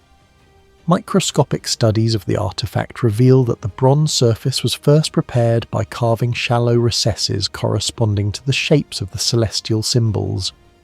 The gold sheets were then placed into these depressions and gently hammered so that their edges folded tightly against the surrounding bronze, securing them in place without visible gaps. What makes this process so remarkable is the extraordinary precision with which it was executed. The gold sheets are astonishingly thin, in some places measuring only fractions of a millimetre thick, yet they fit seamlessly within the bronze surface. The edges of the inlays appear crisp and carefully defined, suggesting that the craftsman possessed tools capable of extremely delicate cutting and shaping. Achieving this level of precision would have required an advanced understanding of how gold behaves under pressure, how bronze surfaces can be shaped without cracking, and how to maintain alignment while hammering fragile metal sheets. Each symbol had to be prepared individually, carefully measured, and positioned with great care. Even a small misalignment could have ruined the entire composition. The artisans also appear to have considered the visual contrast between materials. The warm golden surfaces of the celestial symbols stand out dramatically against the darkened bronze background, creating a striking representation of shining stars against the night sky. When the disc was new, the bronze surface would likely have been polished and reflective, enhancing the visual brilliance of the gold elements and possibly producing a shimmering effect when exposed to sunlight or firelight during rituals. This suggests that the disc was not only a scientific or symbolic object, but also a powerful ceremonial artifact designed to evoke the majesty of the heavens. For modern archaeologists, the extraordinary sophistication of this gold inlay technique raises a perplexing question. How did Bronze Age craftsmen achieve such precision using the tools available to them at the time? The technological toolkit of the era consisted primarily of bronze tools, stone implements, and simple hammers and chisels. Yet the level of control demonstrated in the Nebra Sky Disc suggests a degree of metallurgical expertise that rivals much later traditions. Creating perfectly shaped gold inserts, carving matching recesses in bronze, and securing the pieces without distortion would have required not only steady hands but also a deep understanding of metallurgy and craftsmanship. The artisans likely used repeated heating and hammering cycles to shape the gold sheets and refine their edges, gradually adjusting each piece until it fit perfectly. Such work would have demanded patience, skill, and perhaps years of training.